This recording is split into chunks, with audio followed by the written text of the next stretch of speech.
people to go to a different stream have to watch an ad. Yeah. And then, you know, we can get more ad money. That's what it's all about. It's that 0.001 cent or whatever. All right, something ridiculous like that. Oh, boy. Okay. Well, let's see. All right, we're live back again everywhere, including YouTube. So I don't know how many people are actually going to rejoin us here, but thank you guys for sticking around there on Theta and Twitch. Appreciate you guys. All the technical difficulties today. We are back live. We are not gonna stop. We will not let us take us to the grave. Never give up. Never surrender. Never give up. Never surrender. Unless you're playing against Lamacron. Yeah, probably. In bronze. If you see Lamacron in bronze, it's fine. You can surrender. You can still beat that in bronze. I know. It's just it's hard. I try. I always try. I actually don't ever surrender. Yeah. But I don't find much success. Every once in a while. You just got to be faster than 5 speed with affliction and get it 100% of the time until you kill him. There you go. Except for he can just cleanse the affliction, right? That's why I was saying you got to be faster than 5 speed. I see. So the cleanse happens at the start of the turn. You're faster than the Kron. You get the affliction. Then he doesn't heal. I see what you're saying. That makes sense. Okay. Do you have Kron in Llama? Because I don't. I used to. Oh, used to? What'd you do with it? I sold for SPS. Okay. How much did you sell it for? Was this like recently or a long time ago? Right around pre-sale. Okay. So. That's not crazy. Yeah, not bad. Okay. I mean, it's bad with SPS prices, but well, you know, maybe it'll turn around one of these days. Yeah. I mean, I saw vouchers are already pumping because of the Waka Flocka announcement. Oh, which is funny. I think I have like 3 vouchers, so you know, if I just get like 500 more, maybe I can get it. Yeah.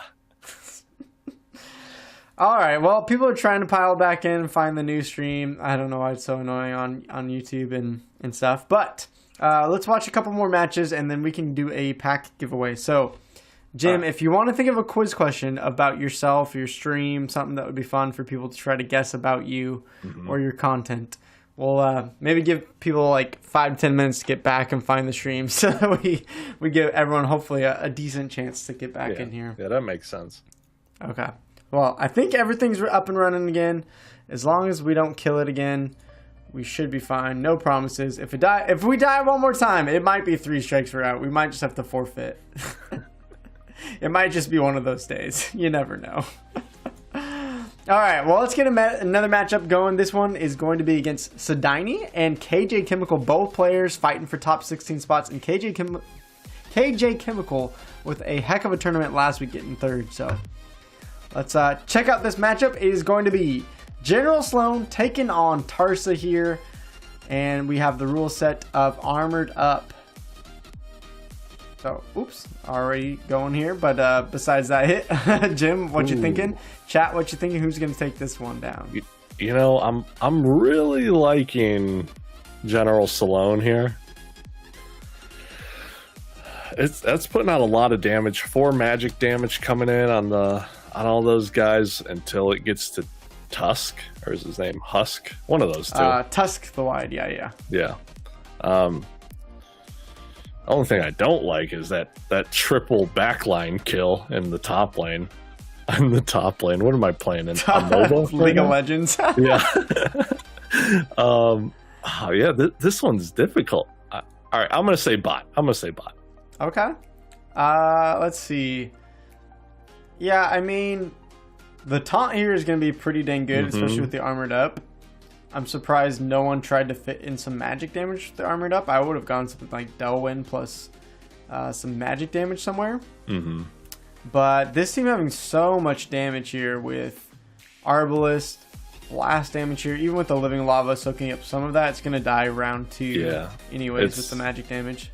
That's so much damage output. Yeah, I'm gonna say bot. Let's see if anyone in the chat is saying top. I don't think so. Although most of the chat's still trying to find the stream again. Let's say living lava dies turn 1, right? Let's see. 4 damage from magic. Yeah. 2 damage from the blast, and then 4 damage. Yeah, it's gonna be quite close. Maybe 1 HP. No, because then also the tank along with the warrior, the last warrior, whatever his name is. Hero Beyond. Yeah, that guy. This one. Yeah. All right, let's roll the tape. I think you're right. I think everyone in the chat saying bot as well. Look at that speed differential too. They get all their attacks off. Oh no, Thunderstruck's fighting my team now. Are we gonna go watch that matchup? Oh yeah, for sure we're watching that. Oh no. We're both gonna have for fame or for shame. Alright, I think this one's clearly gonna be KJ Chemical, so let's skip ahead. Wow. And instead watch our matchup here so that we can have a nice fame or shame. Double fame or shame. Luke-WTP taking on Thunderstruck here. Jim, am I getting the fame? I'm getting the shame. Is it going to be Thunderstruck here? Oh, man. All right. Let's take a look. We got here. no magic earthquake battle. Huh. So, the team comp for Thunderstruck, I think, is a little strange. Again, putting the taunt in the first row, and then the sea monster can't attack as well. But I mean, I guess it's just there to have the heal for the earthquake. Yeah. The thing is, they are using a Gargoyle Lion, and Gargoyle Lion, if you don't know on this channel, Jim, we're going for 1,000 Gargoyle Lions. So I feel like I am already shamed that I didn't use a Gargoyle Lion in this comp, and the top team did. So I already feel some shame. That makes sense. Okay then. Yeah, I'll have to give it to, I think you're gonna pull it out. Okay, I think it's gonna be interesting because what is this summoner even called? Is it Selena or something like that? Vera Salacia? Vera. There we go. I even forgot that this summoner was allowed in this tournament. The only reason I know is because Dwayne talks about it a lot. Is it a promo summoner? It's from Dice. Dice. Okay. I forgot about the summoner. So the earthquake removal is going to be pretty damaging. Lion, of course. I knew it. Of course. We have lots of lions. All right. So I see people thinking it's going to be fame for me, but I don't know. I'm kind of nervous. I literally don't know what's going to happen on this one. Yeah, I do think you're going to get it. I do like having the taunt in the back. I like that strategy. It's only three of them are attacking. Ooh, a miss. See, the earthquake damage is going to hit me, though, everywhere now. Can we get through the sea monster? That's the real question. Yes. I think we have enough speed, right? Yeah, okay. That makes me happy. I'm feeling good, guys. I'm feeling good about this one. Come on, give it to me. Oh, man. This guy's about to be thunderstruck. Oh, yes. Huh? You've been thunderstruck. I'll see myself out. Wait, that's not. I started singing the other song. That's not Thunderstruck. No, but he was back in black. But it was close. Same band, right? Same band. Yeah, same band. All right, I can't believe it, but I got some fame there. Thunderstruck, GG's. It was actually pretty close. They're saying in Twitch they should have kept the taunt back, and Sea Monster could have already attacked him first. Yeah, I think your summoner pick was pretty great. I think if you could have found more ways to net my backline first, that would have been pretty nice for you. So maybe like using opportunity or something like that. I don't know, Jim. What could have been different there? For Thunderstruck, yeah, I think putting that taunt in the back row and then making it to where the Sea Giant would then get in with the 4 damage, because he had two monsters that weren't attacking. He had the lion along with the sea monster, so he was missing out on a lot of damage output. Okay, well, GG's. I move into 14th with that win, so I'm pretty happy about that one. Even though I know that's probably not going to hold. We're going to take just a couple minute break because we have another guest to bring in here. And after the break, Jim, that's when we're going to do the quiz question, all right? Oh, so, all right. Think of something good. We're going to give away a pack. And whoever can guess your question first in the chat between YouTube, Theta, and Twitch is going to get a Chaos Legion pack, which is going to have a gold foil legendary in it. I can just feel it. I can sense it. I always say that, and it never is true, but this time might be different. So, see you guys just in a couple minutes, and we're going to have another guest coming on.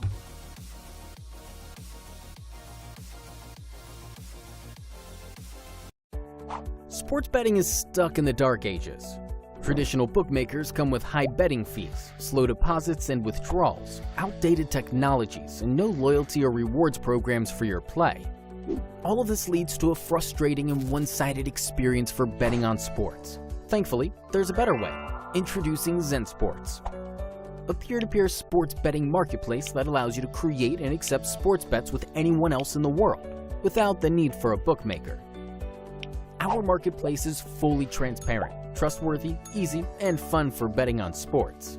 In addition, Zensports uses cryptocurrencies and its own utility token called Sports, which you can use to place bets as well as earn bonuses, rewards, and other perks. Zensports makes sports betting fun, secure, and more rewarding than ever. What are you waiting for? Download the Zensports app today at zensports.com.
All right, welcome back, everybody. We have our lovely guest here, Jim, and now the addition of Zerg in Gamer. What is up, Zerg? How's it going?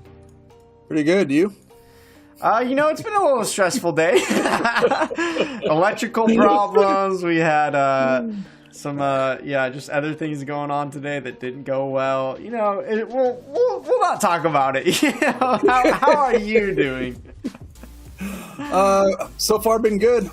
Yeah? So what you been up to today? You working? Just chilling, hanging out? What are you doing? Yep, working, getting a haircut, you know. Oh, it looks waiting good. for Looks my good. spot. Thank you. And for people that maybe aren't as familiar with you yet, you're also going to be one of the stream team for the upcoming SPLINTERLAND stream team. But if people want to follow you right now, where can they do that? They can just look up Zerg Gamer. I'm on Twitch, YouTube, Twitter. All the normal. Too many other, so there's no special numbers either. Are you on TikTok yet? Nope. I think I'm over the age limit. Yeah. I sometimes feel like I'm over the age limit. Jim, are you on TikTok? Technically, yes. Technically, yes. Is it just you rapping, doing some rap battles? Yeah, right? yeah, pretty much. I'm doing like the little Nyan dance, those. All right.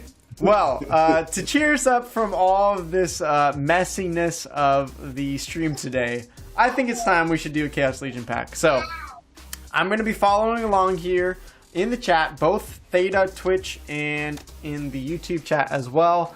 So, Jim, if you wouldn't mind, tell us. I'm going to message it to you. No, you're going to give the quiz question. Or you're going to message me the I answer. was meaning the answer, so Okay. because I don't have Twitch and the other one, the other chat up. Okay, so give me the answer here. Okay. I would have never guessed that.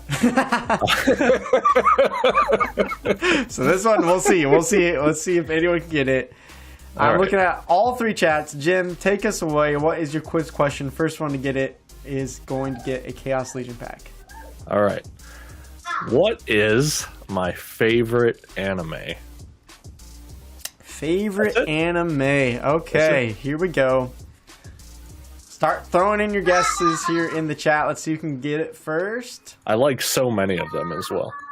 Is it a newer one or an older one? I mean, I don't know if we want to give hints yet. Make him suffer for a little bit and then give a hint. We got Yu-Gi-Oh, Last One 10 Piece, years? Sword Art, Dragon Ball, Bob the Builder, Someone was really close. Naruto, Attack on Titan. Does Bob the Builder count as an anime? Oh, I actually see it. I see it. Wow. Oh, Well done, Luke. Luke, a faithful member of the Krill crew, getting it with Death Note. Let me just verify that nothing came in on Theta Luke. and Twitch. Yep, I'm seeing Luke as the one that wins. So, Luke, drop your IGN into the chat. We'll send you away. Luke was really close with that Sword Art Online. I was watching that last Scott, night. did I you love know? that Did show. you know what the answer was? Scott was like, I sat out. He had no clue. All right, But Luke, you congrats. can also see right here, I have all of the black editions of Death Note chilling right here. Ah, okay. So I'm not like, my anime knowledge is very far and few between. Like Along with this, in my I got the youth group, journal. in my youth group, they made me watch some One Piece, and some, gosh, what is it? My Hero Academia. Mm-hmm. And then I watched like the League of Legends anime just because all my friends play League of Legends. I played League of Legends, but yeah. Death Note. What is Death Note? I don't even literally know what is Death Note. You So know what, why let me is it your just- favorite? Let me just pull it out. What is your full name? Me? You want to know my full name? I'm not going to tell you my just full meaning- name. So, the Death Note is And where about do you a live? demon. Death Note's about a demon who drops the Death Note inside the human world, or Earth. Interesting. Okay. And there's one high school kid who learns about it, figures out what it is. Writing the name down of someone will cause them to die in 30 seconds to a heart attack. Oh. Or you can specify exactly how it is they're going to die. And you have up to like a 24-hour time frame of controlling what it is that they do. Huh. So very cheery and uplifting. It's great. That's the vibe I'm getting here. So that's why I was saying, what's your full name? Because like they just write down the name. Oh my gosh. I love it. I love it. All right. That's a Chaos Legion pack giveaway to Luke. Well done, Jim. Thank you for the question. Maybe at the top of the hour, we'll do another one here. Zerg, if you want to think about a quiz question for later before you jump off in like 40 minutes. right. But we have a fame or a shame here. And this one's an exciting fame or shame. I'm sure you knew this was going to happen. But it just happened that one of Zerg's own matches shows up right as he jumps on. So we gotta watch this one. For fame or for shame, Zerg, I'm assuming you already know what happens in this one. So Jim, what is your thoughts here? Do you think Zerg is gonna get the fame or the shame? We got Enrage and Aim True. Man, so Aim True's where they can't miss. Can't miss. And then Enraged. Wow. All right, which one is there? Go top versus Yui? Yeah, this is not an easy matchup. UA is fourth place, fifth place right now. So I really like what Yui has team comp wise. I think the damage mitigation that he's providing right now is way too much, and the ouster doesn't really set you up with anything for their team. I think I got to give it to Yui. I do like the speed differential on top, so maybe with some RNG, there's a chance. Pellicord Deceiver is going to be really hard to hit with, what, Enrage, 6 speed, and flying? Yeah. The backline is pretty vulnerable, though. The Soulstorm, unless it gets a couple misses, I'm pretty worried. So, chat is saying shame. Let's see if Zerg is going to get the fame or going to get some shame here. I'm excited. I actually didn't really look ahead, so I don't actually know. Let's see. You got the nice sneak attack blockers there. Oh, the slug hit? That's unfortunate. That should have been, what, a 60% chance to miss? Cow. Yeah. I think that might it keeps going that way. So. Yeah, that might be an RIP right there even. Wow, I never get hits with the Cave Slug. That's unfortunate. Well, you don't play against me often. I guess not. Yeah, I don't think... Again? Again? Are you kidding me? The whole match goes that way. Zerg's webcam isn't in on this screen. Oh, is it not? Oh, No. well, we were hiding him from the shame. That's why. Yeah. that was my first thought. I'm like, oh, he's hiding. Can they hear me? Gosh. That was amazing. Let me see if it will update here. So much shame. So much shame. Oh man. There we go. Okay, that's why I just don't have it in the right order. Welcome There back. we go. We're back. We hid your face. You don't have to feel the shame, Zerg.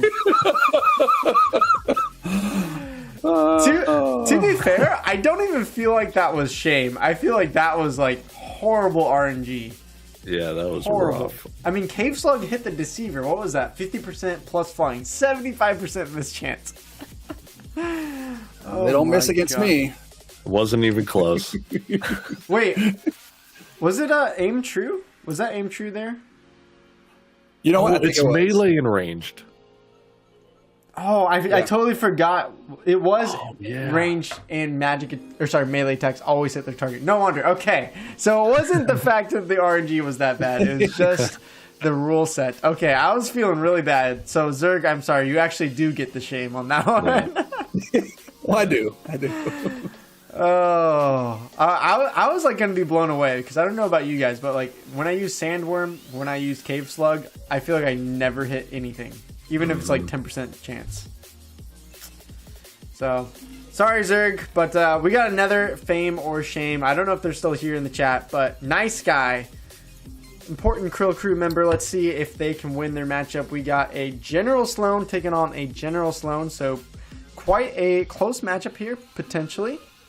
And let's take a look at the rule set. It is even ones, and range can attack from anywhere. So, Zerg, I'll give you this one first. What are you thinking as you see this? All right. On top, they're separating. They have two tanks, the front and the back. So I like that. You're separating damage. It's going to be really hard on the top row to kill the front line. I think the shield bearer in the back is probably going to go down. I don't see a repair. But it'll take a couple of rounds, I think, for that to happen. And I think that everyone's going to hit the shield bearer from the top to the bottom shield bearer. So I think they better get through that first. I think the top's going to win. Okay, you're going for fame for Nice Guy. Jim, are you feeling the same thing, or you think shame? I'm thinking the same thing. I think top's going to get it exactly for those reasons. Splitting the damage will... I do think the tank in the top is going to die as well. But then they're still going to have that tank in the front line. Yeah, for me, I think it's going to come down to eventually, does the Halfing Alchemist hit something in the front line once they kill the taunt? Can it nerf the damage of Prismologist? That would be pretty nice. Speed control is a little decent, but I don't think it's going to be enough. Yeah, well, Yeah, all of them have 1 or 2 speed. So let's play it out. A lot of people are going Fame for Nice Guy. Let's see and check it out. This is going to be a close matchup. Let's see. So, already a miss. Wow. The miss That's was huge. Because that would have also blasted the Time Mage and done a ton of damage. Oh, and they actually still wouldn't have killed it on that first turn. Yeah, that's going to be the game right there. Wow. Ouch. Sorry, Nice Guy. You're getting the shame this time around. We were hoping. We were all guessing. We were all guessing you. And it just didn't work out. Yeah. Bummer. Oh man. Well, let's take another quick player highlight so that we can look at some of the players that have been doing well this tournament. We just talked about Vice and how 28 places they jumped up last week, which is pretty dang awesome. And then we also have KJ Chemical. We've been talking about KJ Chemical. Similar story to Vice. They've been playing each and every week. The first couple weeks, they actually got 0 points. Just like Vice, it was KJ Chemical coming in, trying to struggle through this tournament, kind of like a lot of us were at the beginning. And then all of a sudden, they've been popping off where even last week, they got the 3rd place victory, earning themselves 9 circuit points, jumping themselves all the way to the top 12.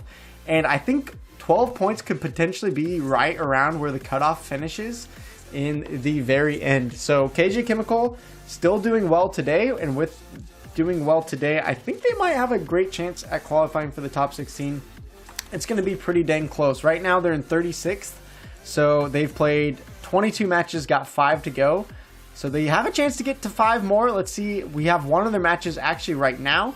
Each win is going to be very huge for KJ Chemical. And if they can get some circuit points today, I feel like they're going to actually finish in that top 16. So let's take a look. This is going to be a Mylor versus Daria matchup. KJ Chemical on the top versus Fox M on the bot. Guys, what are you thinking? We got a blast damage game. Who's going to win? All right, we got to remember, these attacks always hit.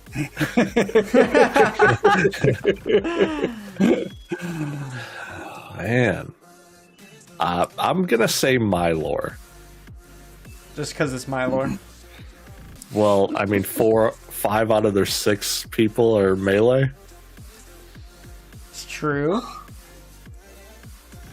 Do you agree, Zerk? I mean, they have a lot of damage on the top. That's going to be a lot of blast damage if they hit everything. Oh, yeah, and the blast is going to cause them to eat thorns on 2 creatures? Does it? No, I don't think blast... I don't think so. Or is that only reflect? Thorns. No, that's only reflect. Thorns reflect it, yes, I think. That would be super powerful. Okay. I just thought they all worked the same. The top is going to hit the back. Most of them are going to hit the flying taunt. Mm-hmm. And it's going to hit the... prismatic energy. They're going to stick around for a little bit, I think. The front tank hitting twice, that's going to do some real damage. They got to heal, or actually, she doesn't heal at rank 2, does she?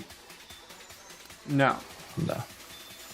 We wish. I believe that's those of us stuck in bronze. We wish. At higher ranks, they do. Yeah, I believe that's at silver. She gets that. All right. But their sneak units are also doing 16 or 13 damage. Okay, well, Vice is saying Mylor in Theta. Cray is saying Mylor. A couple of people are in the YouTube are saying top, though. So it seems like it's going to be pretty split. So final bets, guys. Where are you putting them? I'm going to go top, but it's close, I think. Top with the extra damage. This is a little difficult. Just slightly. Put us on a spot here.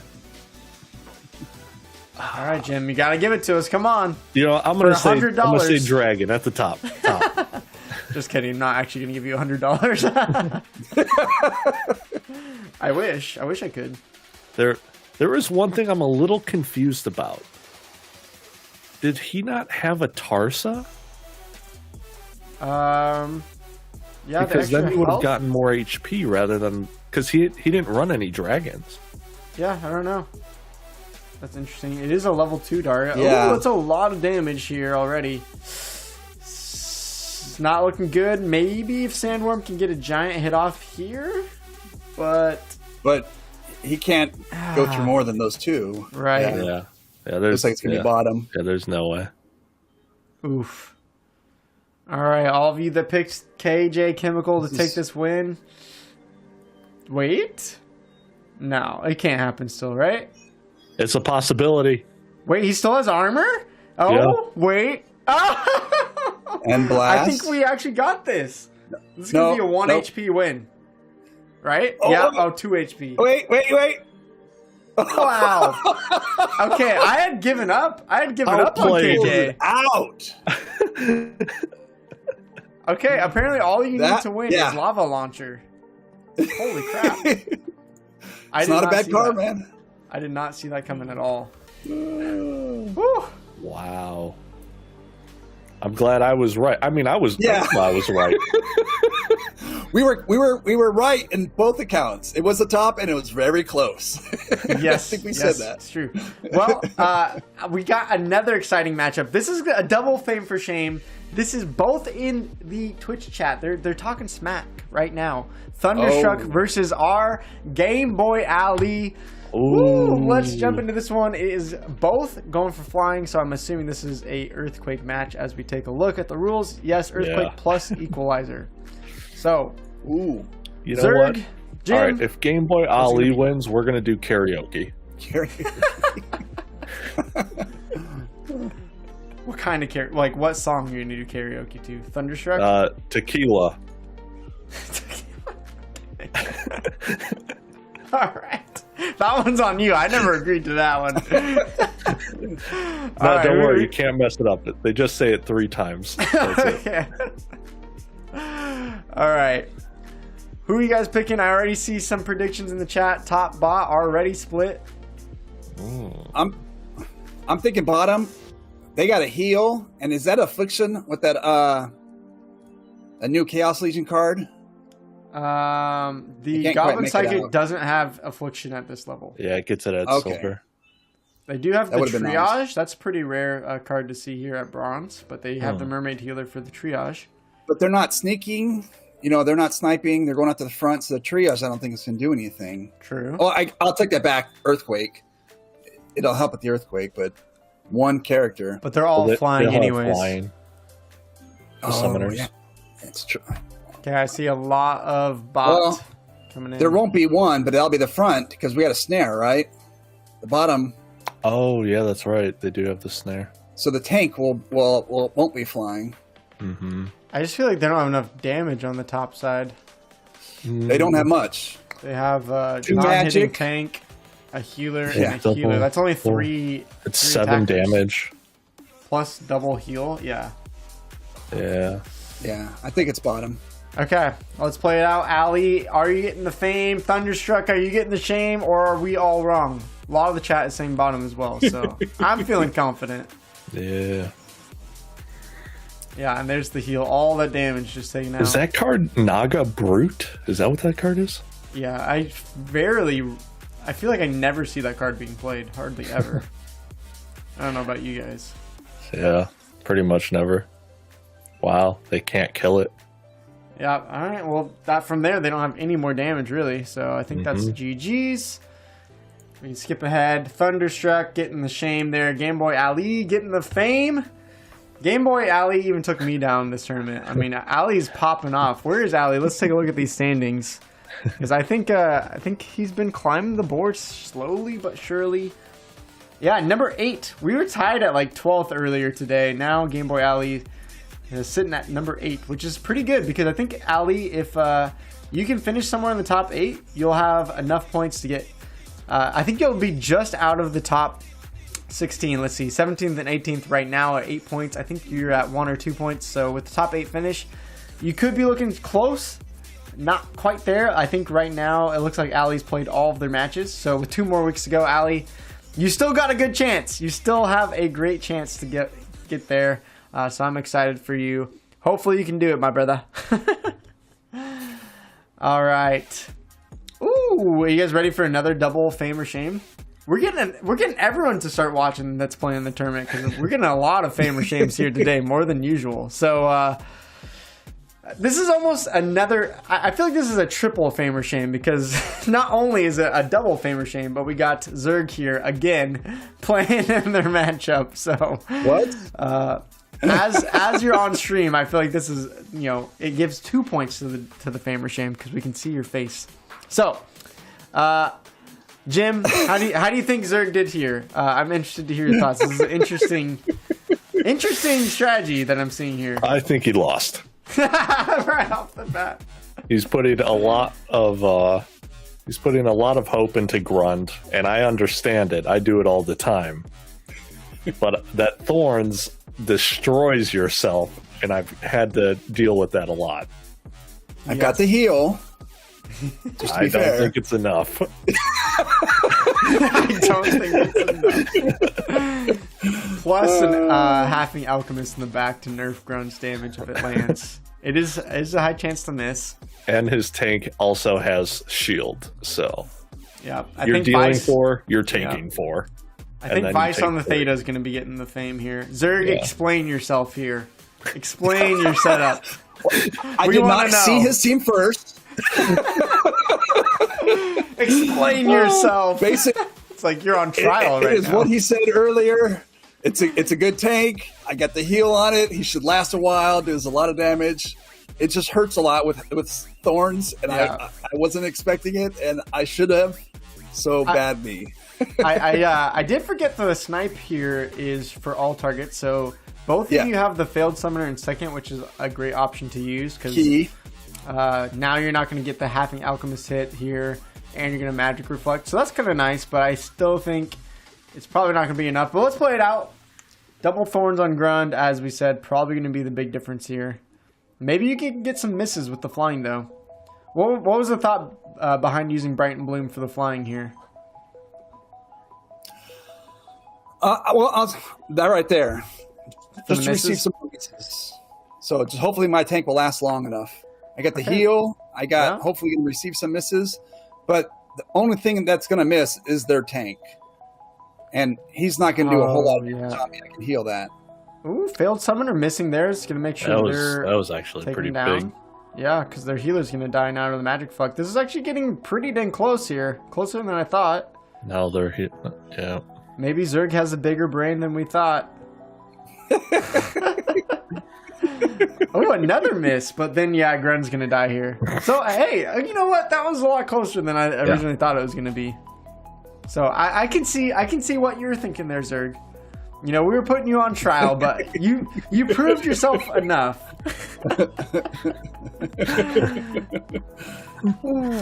You know what? Just to make up for it, I feel like we need to watch a winning matchup from Zerg. I'm going to spoil it already, but I feel like we've been beaten up on Zerg. So let's take this one just came in as well. Let's take a matchup that Zerg gets a win on.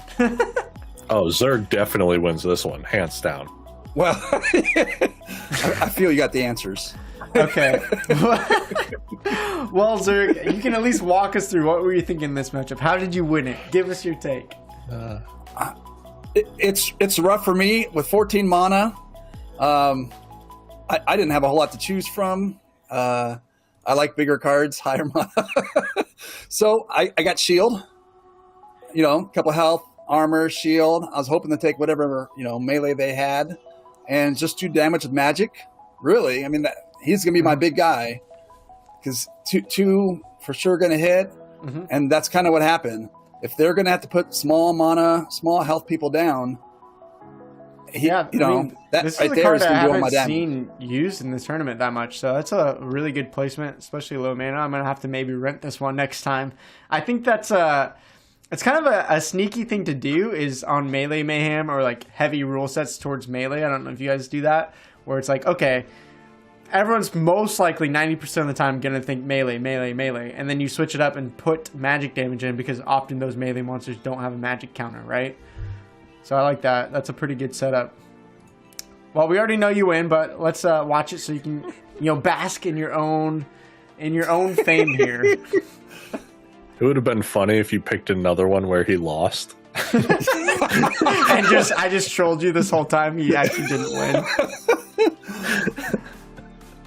Ooh, the dispel for less damage. That's kind of nice because it keeps your platoon alive too. This is actually still pretty close. Because if your platoon died there, then the fire mage actually would have died, and I think you would have lost, right? It definitely could have happened. Wow, that was real close. Woo! So not only was the fire mage good for that little bit of magic damage there, but actually the dispel on the inspire, I wasn't even calculating that in my mind. That was pretty dang big right there. Yeah. It's surprisingly good. Lots of times you don't think dispel is that good, but it'll come in for you more than you think. I mean, that's a ability that I often just overlook because I'm like, whatever. Like, there's not, at least in like bronze and silver, there's not that many buff ups. So I'm like, dispel, forget about it. But coming in clutch there. So you're changing my mind, Zerg. It's your big brain changing my mind, I guess. I've been playing a while. That's it. I got a year on the. Are you at a full year now? Somewhere around February-ish. Okay. So Nice. I started. Steve R was one of my first persons I watched playing. Nice. And fun. I think it was last year around this time, February, March time. But yeah, I've been watching for a while. And what about you, Jim? How long have you been playing? I've been playing since August 15th. Okay, similar to me, yeah. So And that's why I haven't. What is that now? I didn't play a whole lot. But. Yeah, we're almost at 6 months now, so we're catching up, Zerg. You are. I could buy Untamed packs for $2. So you know what, Zerg? We don't want to hear it. We don't want to hear it. Well, when we were playing, Dice was still on sale. Yeah. Back in my day, we used to buy cards for half a cent. That's how I picture Dwayne when I hear him talk about it. It's like all of a sudden Dwayne has like this white beard and he looks more like Gandalf. Please do. See if you can get him to say that tonight, Jim, on his channel. Just, back in my day, you gotta get him to do it. All right. Well, I do want to highlight another player here. We talked about Schnapoon doing very well, and this player has been super consistent. And I just want to give a shout out to Schnapoon, also a player that is, I believe, from Japan, and we haven't heard from because they only speak Japanese. But the fact that this person is in 10th place right now, they have killed it week in and week out. So each week they have earned circuit points. They have not failed to qualify for the top 32 any of the previous 4 weeks. They went top 32 week 1, week 2, week 4, and in week 3 they even finished in 3rd place. So Schnapoon sitting at 10th after last week, moving up 1 spot. And today, if we look at the standings here, I believe this is going to be an interesting storyline to track here moving forward because Schnapoon, if we can get it, 43rd place right now, but 15-1. 15-1. So they've just started their matches here in the last hour and a half. And they could potentially run up to 1st place if they don't lose any matches. Actually, could still lose 1 match and be in the 1st spot. So we're going to be rooting on Schnapoon here. Let's look at one of their recent matchups here.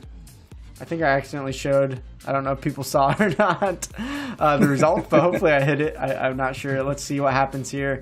We got Schnapoon taking on Jericho Tamayo. And range can attack from anywhere. We got Ulster versus Thaddeus. What are you guys thinking? Who's going to win this one? Is it going to be Schnapoon or Jericho? Schnapoon is putting out a lot of damage. You know, well, I guess they're both kind of putting out a lot of damage. I'm gonna go with Schnapoon. Okay. Zerg, any pushback?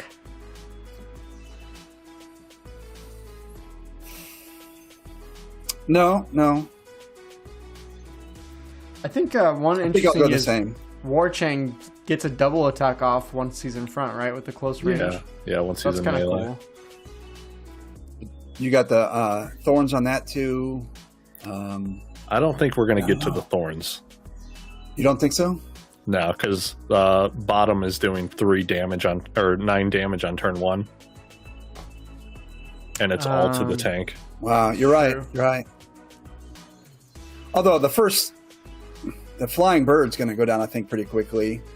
And then only 5 damage till you see that war elephant. It might be kind of close. The spider has 7 health. He's not going to be able to attack from the front position, but that'll be a good amount of health to go through too. So the Warchang is going to be the second thing to attack.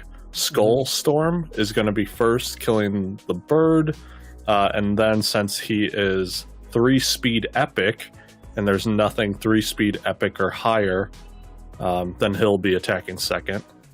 Yeah. So he won't get the melee in. Okay. Well, let's see what happens. Everyone is saying top except for the tough stuff, which makes me nervous because the tough stuff after this week is going to be #1 on the charts. So maybe the tough stuff is seeing something we're not. I'm interested. Let's see what happens here. So, yep. Trish Windeku's still alive. Warchang, though, with the retaliate. Oh, that retaliate is that's kind of nice. It's going to take thorn damage, though. I didn't account for that. The slow. Actually, I think it might come down to the slow. The boogeyman slow is going to make their attacks go off first, right? Okay. I don't think Warchain even got a normal attack off, just to retaliate. Oh, man. Yeah. I think this is actually... No, this is going to go to bot. Oh, man. Okay. Never bet against the tough stuff. I should have known. Yeah. The tough stuff in the chat says that slow is huge. And, yeah, I think that was kind of the difference maker right there. Getting their attacks off first. The slow plus the minus HP on Thaddeus is really strong. Dang. Yeah. Okay, well, we were all wrong except for the tough stuff, and that's why he's sitting at 4th and I'm not. Good stuff. I mean, tough stuff. Good tough stuff. Good tough stuff. Smart stuff. Smart stuff. I wonder what do you guys think the D stands for in the tough stuff? You don't want to know. Is it like the tough stuff? You don't want to know. Come on, Jim. Is that where your mind goes to first and foremost? Come on, Jim. Give me a break. You're gonna get us taken off of YouTube. All right. I'm sorry, YouTube. Don't demonetize us. No bannerinos. Man. I think it's more like the tough stuff, but like duh. Oh. Yeah, the tough Don't you think? Yeah. Doesn't that make sense? Yeah, that makes sense. Crazy? I like that. Sure.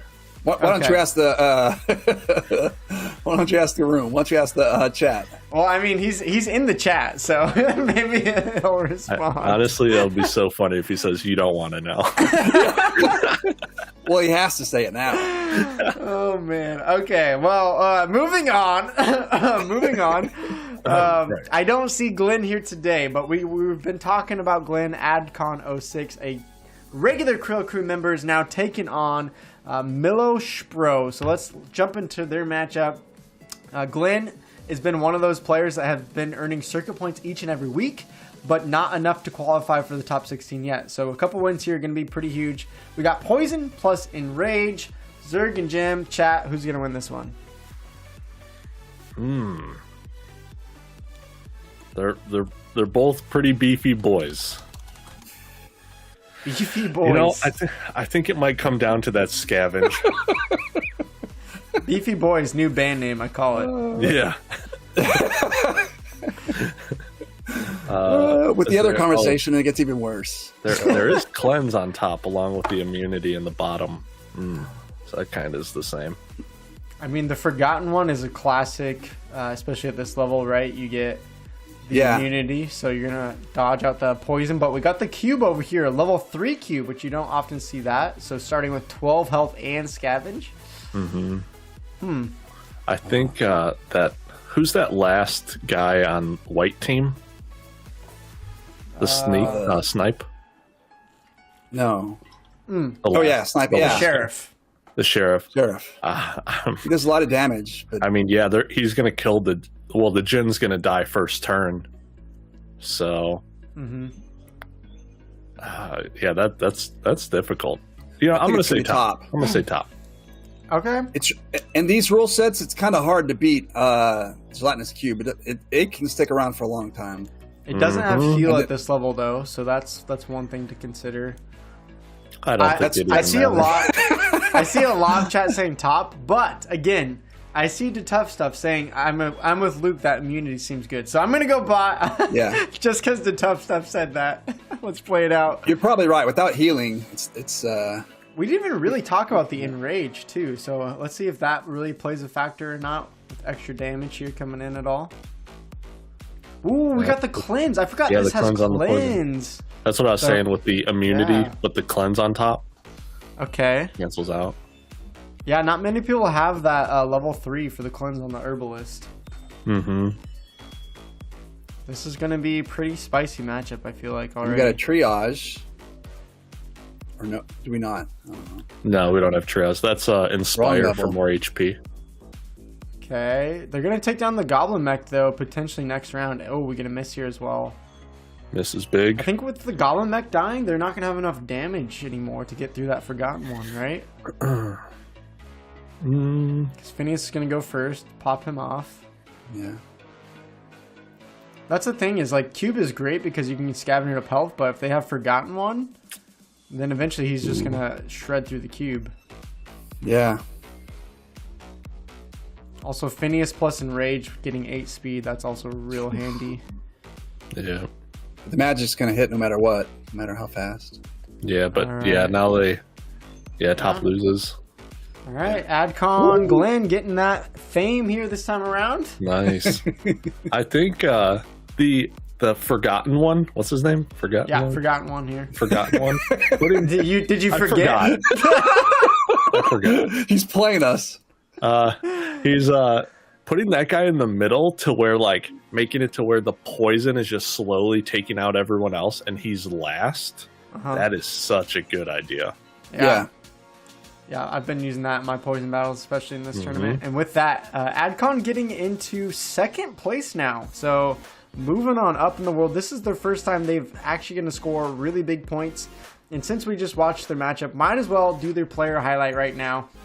Adcon, also known as Glenn, towards the Krill crew.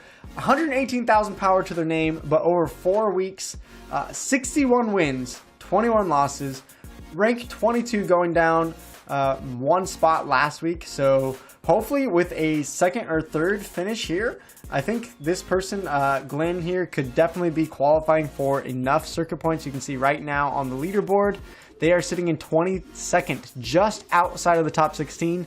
But definitely if they hold on to that second, or maybe even fall to top 5, I think it's still enough to get them enough points for at least now to qualify. So grats to Glenn, popping off this tournament, loving seeing that, and hopefully you can continue to do well. So let's do another matchup. We got another Schnapoon matchup going on, tracking there, seeing if they can actually run the table and get into first place.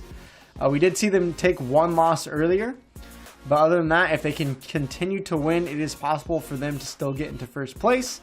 And they are taking on Crypto Ace here with another poison battle. So, guys, Zerg, Jim, chat, Sea Monster versus Forgotten One. Who's getting this win? So, Sea Monster is going to get cleansed. And there's, what is the protection? Divine protection? Divine protection, yep. I'm going to say bot. Poison still goes through the divine protection. Oh, does it? So it will just depend. I mean, it'll take it absorbs a 1 shot for all these people. Poison will still affect them. Oh, yeah. Yeah, I'm going to say bot. You're saying bottom? Yeah. I think I'm wrong, but I'm going to say bot. I mean, I kind of feel like... I think I'm wrong, but... I think I'm wrong, but I'm going to say it. I feel like just like this last matchup we talked with Adcon, is they put their Forgotten One in the middle of their team, so it was completely untouched until it got to first. Mm-hmm. I'm worried about this because of all the magic damage coming in, it being in first, that it's not going to last, right? Well, just 4 magic damage. Second round, they'll come around. It'll be of 8. If they can get through his armor, he'll be done quickly. Like if you put Tusk in the front and then have Forgotten One behind that or behind the cube, I would say top might have a chance, but I'm kind of worried about that. Yeah. So Top's doing.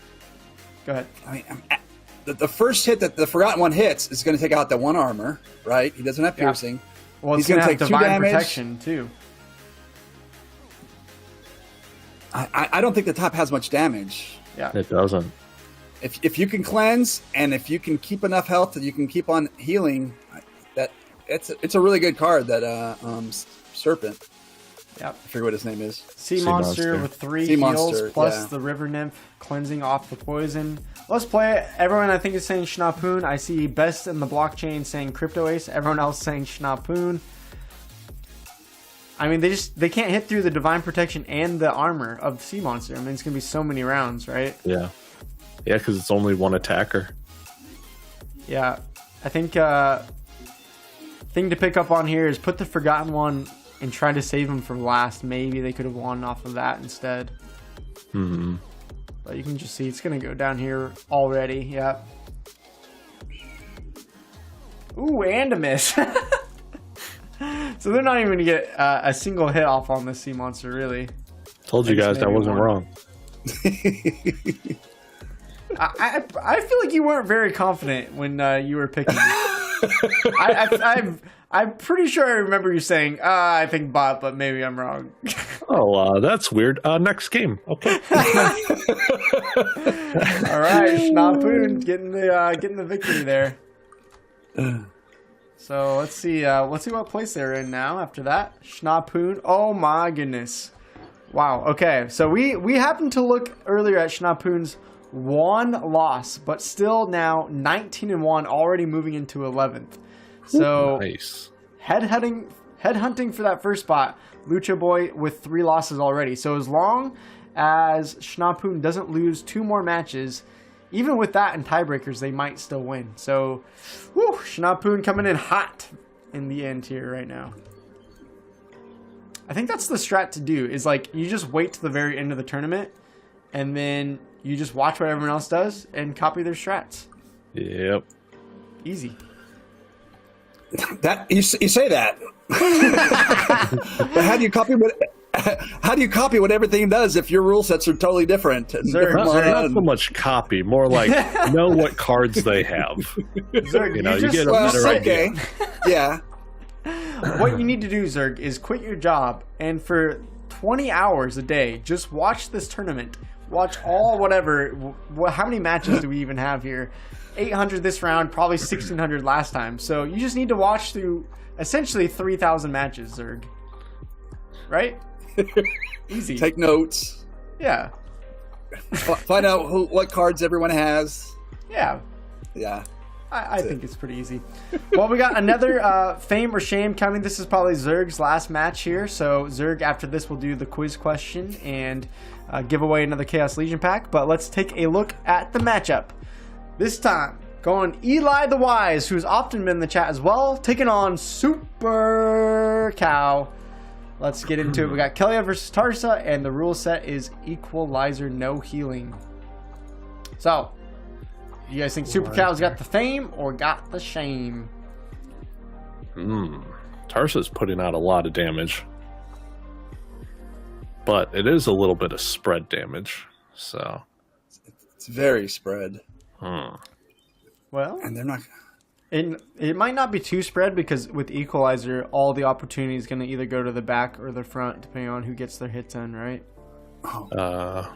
It depends on who goes first, and they're going to hit the first one. If everyone has the same health, they're just going to go after the front. So it's going to go after the... Well, the sneak could eventually make it to where the last row or the back line is going to have lower HP. But I think Tarsa's going to get it. I'm a little worried for top of them actually getting through this platoon, right? If Pixie dies, they have 0 damage to actually get through it anymore. Yeah. So can Pixie survive, essentially, what is that, 7 rounds? That'd be a lot of misses needed, right? Well...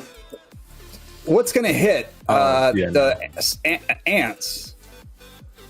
It's only the Alchemist, which is only doing 1 damage, and the Pixie. The other 2 are only going to hit the back, and they're going to try to clean out the back. But that's going to take a while. But even after that, if they kill Pixie, regardless if the sneak attackers are able to take out the rest of them, they can't kill that guy. So really, this whole match is Platoon versus Pixie. Yeah. in a sense. In a way. How many misses can they get? So this is only actually gonna the do one most damage. I feel like this is the most I've seen chat split. I see a lot of top, a lot of bottom. So Zerg, I'll hit you up first. Super Cow, fame or shame? Fame. That's Tarsa. Fame. Jim, fame or shame? Yeah, I might be Moo Killer, but I got to go with the cow this time. That needs to be the final here. It's got to be Moo Killer versus versus Super Cow. Okay, so all the opportunity goes front because of the equal health, and so that means they should be able to get through the Ice Pixie. They are going to start focusing the back line for now. Back line, yeah. Okay, there's one miss. Sneak. Yeah. The one attack from it is going to kill it, though. So now it goes back to front row. Okay. So it's going to need a lot of misses here. 3 attackers against it. One hit and it's done. Yep, there it is. GG's. That's what I was worried about. It's like, how can you kill this platoon if your one magic damage dies? So Super Cow getting the fame there. Nice job. GG's. And I believe with that win, where is Super Super Cow sitting at 14th now. So Super Cow, GG's, and you have, let's see, 3 more matches to go. So we could potentially see Super Cow sneak into the top 8 as well. So nice job there. Let's do a Chaos Legion pack giveaway, though. So, Zerg, do you have a quiz question ready? Either about you, your stream, something fun, Splinterlands? I don't know. What do you want to give? Okay. Do we want to go easy or a difficult question? Oh, hard mode for sure. Come on. For sure. You can give hints if they can't get it. So I'll be watching Twitch chat, Theta chat, and YouTube chat. First one to get it will get the pack. Okay. My favorite card, I was going to ask, but it's Lord of Darkness. If you see my any of my streams, I probably have said it. Nice. But what is the last ability does he gain at level 4? Someone's going to have to do some quick finger work. I don't even know. Last ability gained from Lord of Darkness. There. Okay. Waiting on chat. Am I able to guess? No. We got shield, slow, Someone heal. got it. What was Someone it? got it. It's Okay. I think I saw I saw Dave get it right before Yuki. Yeah. I was watching the chats, and Dave on Twitch. That was a close one, but yeah, Yuki, nice try. Dave, go ahead and send your IGN on over. Yuki, a close second place, but unfortunately, if you ain't first, you're last. As my friend Ricky Bobby would say. So congrats to Dave. If you want to send your IGN, I'll send you over a pack. And until then, Zerg, I think you have to go, correct? Yep. Cool. So where, again, just remind people that are watching the stream where they can find you, follow along your Splinterlands journey. Twitch, YouTube, Twitter, Zergan Gamer. You should be able to find me. There's only one of me. So There's only one of me that we know of. Until a scammer tries to create a clone account. I'll have to have more than like 12 viewers for that to happen. That's true. And you'll get there. I believe. Especially our Splinterlands stream team. Come on, you'll get there. And then Jim, I believe you have to go as well. So just remind people where they can find you as well. Yeah, you guys can find me on. I was about to say Twitter. I don't really go on Twitter. On Twitch and YouTube at Jim Morgan HNH. And then you also have a podcast, right? You want to shout that out? Real quick? That podcast is Hobbies and Happiness. We're pretty much we're on every single podcast network, service, whatever you want to call it. And then we're also on YouTube as well. Hobbies and Happiness. Perfect. And before we go, I just got to read this one chat. Oh, well, take a break. I'm not going anywhere. These two guys are going in. We're going to get another guest in here. But the Mofo Bunny on Twitch says, not to brag, but every ranked match, I get top 2. Are you guys impressed or what? No. I'm impressed. All right, Jim. All right, Zerg. Thank you guys so much for hanging out. We're going to take a short break here on the other side of it. Hopefully I'll have, if they're ready, another guest coming our way. So see you guys right after the break.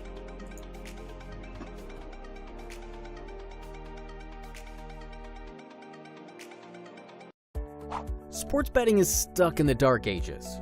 Traditional bookmakers come with high betting fees, slow deposits and withdrawals, outdated technologies, and no loyalty or rewards programs for your play. All of this leads to a frustrating and one-sided experience for betting on sports. Thankfully, there's a better way. Introducing Zensports, a peer-to-peer sports betting marketplace that allows you to create and accept sports bets with anyone else in the world, without the need for a bookmaker. Our marketplace is fully transparent, trustworthy, easy, and fun for betting on sports. In addition, Zensports uses cryptocurrencies and its own utility token called Sports, which you can use to place bets as well as earn bonuses, rewards, and other perks. Zensports makes sports betting fun, secure, and more rewarding than ever. What are you waiting for? Download the Zensports app today at zensports.com.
All right, everyone, we are back live here in the Zensports Bronze Esports League, and you might notice that Jim looks a little bit different now, maybe a little haircut, a little shaving done. So welcome back for, is this the third time now? Yeah, this is my third time hanging out with you on this, There you It's go. been pretty cool. I showed up in week 2, didn't really know what was going on in week 1. Have had one okay week in the tournament. Yeah, you picked up a decent amount of points last time. And right now you are sitting in 31st, so you're technically right on the cusp. This is it's going to be a close one. I definitely had a tougher group in my last round this time, so I probably have okay tiebreaker points, but I did not win enough. Yeah. Well, that's the thing with these anytime tournaments. A lot of it's can be partly like who is in your group, who are those tough matchups that you get. But the nice thing about this, because we're doing it over 7 weeks, you can't really complain and say, oh, I just got a tough group. It's like, well, you had 7 weeks. There's probably everyone's going to have a tough week, and then there's going to be weeks that you have an easy week, right? So thanks again for joining me. I officially decided I'm going to call you Stever because Steve R just doesn't roll off the tongue enough. And you're like, Stever 82? That sounds majestic. That sounds amazing. So I don't know if you're okay with that. But I can live with that because I kind of just left the channel the same. I never thought about rebranding it or anything like that because the few times I watch people that or ask people that watch my channel, like, hey, should I, change myself to some catchy play to earn name or something? They're like, no, leave it the same. So, well, I already see the chat starting to say, hey, Stever. So for those, it looks like a lot of people already recognize you. But for those who don't, where can people find your play and your channel? Yeah, really the main one for me is YouTube. I have a link to my Twitter on there. I'm not super active on Twitter. I mostly share my different posts. You just look me up under Stever82. I'll be the main one that you find. I cover mostly Splinterlands and play to earn games. I also cover a little bit of DeFi. I have to admit my most recent DeFi video is doing better than my most recent Splinterlands videos. So I got to work on that with the community. I did have a really good rant in my last video. I don't know if you had a chance to see it. But can we get the rant live? I put a section in there when I just really talked about how they need to change the way tournaments work because tournaments are set too much up for the top guys who have everything and have everything down and they always win. And if Splinterlands is going to host tournaments, I feel like they should be more for the community. So I felt like there should be random payouts, if like instead of only paying out the top 64, pay out, all over the place. Just pay out 64 random places and the top 10 or something like that. Yeah. Because I feel like they should be more something everybody can get in, everybody can have a chance to win, give money out to all the smaller players, because winning a little bit of DEC goes a long way for a smaller player, where if it's one of those guys like me or somebody with more power than me, that DEC is really just going into, ooh, look, I made some more money this week in Splinterlands. Yeah, no, I mean, that's what was the original goal and vision of this esports league. I originally called it rookie because I was like, oh, bronze level, all these top players won't want to play in this, whatever, But the fact that Zensports gave it such a big prize pool that, we're pulling in all these tough players. And there's some, it's not everyone that has a $1 million power deck. There are a couple, around that 100,000 power. We've talked about Haturo with like 20,000 power trying to get there. But yeah, a lot of these people, have hundreds of thousands of power. And so that's where I'm in talks with Zensports, like, let's make some novice leagues and stuff. And then if you've been watching the town halls, I actually got a chance to meet with Weird Beard last week, who's now the esports manager, tournament manager.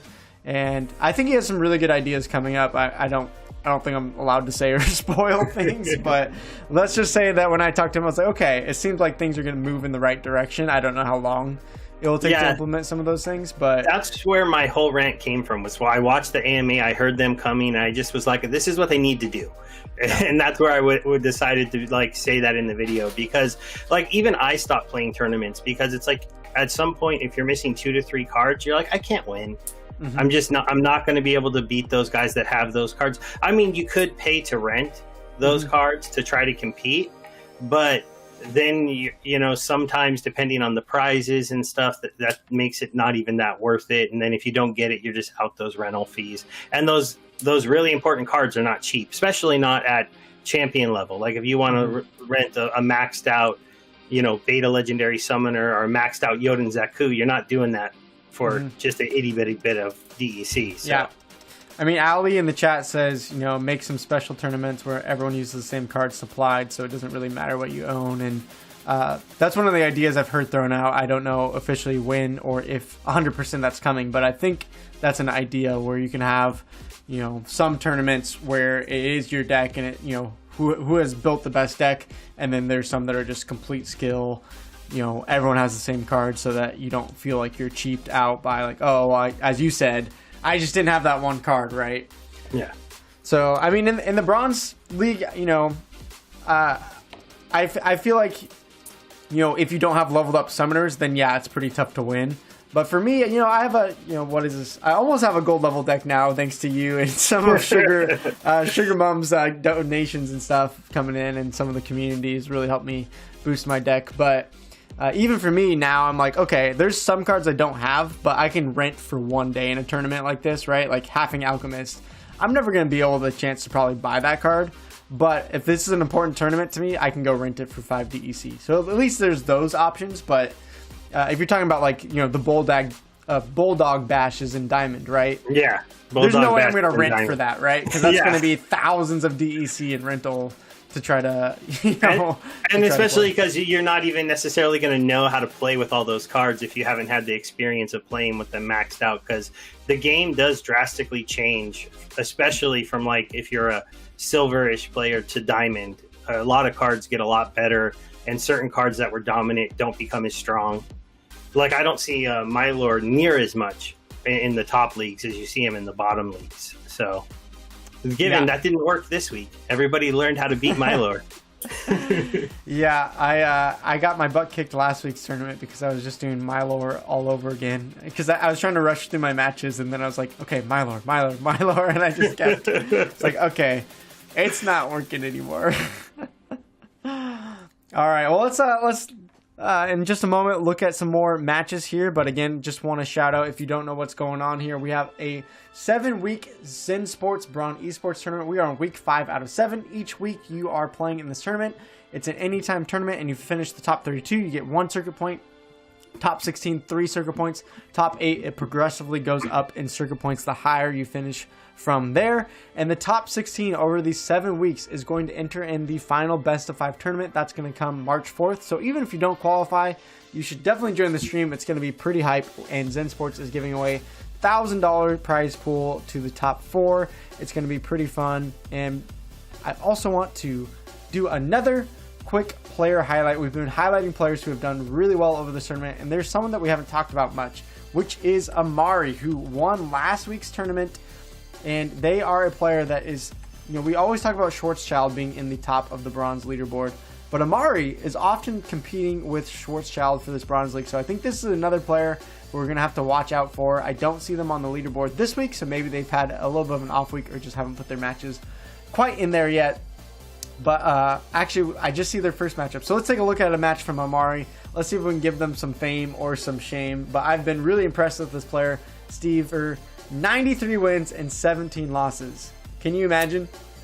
That's a good record, without a doubt. That's somebody that definitely understands what teams to use at the right times. I'd like to have a win percentage like that right now. Right? I mean, I almost got 17 losses probably within like 2 weeks. This is 14 weeks for them, and they're 93 and 17. So let's take a look at their match, see how they're doing it. Let's see if they get some fame, get some shame here, and see who's going to win. It is Amari taking on Odison, who is using Delwyn, and Amari is using the Tarsa with a reverse speed and opportunity.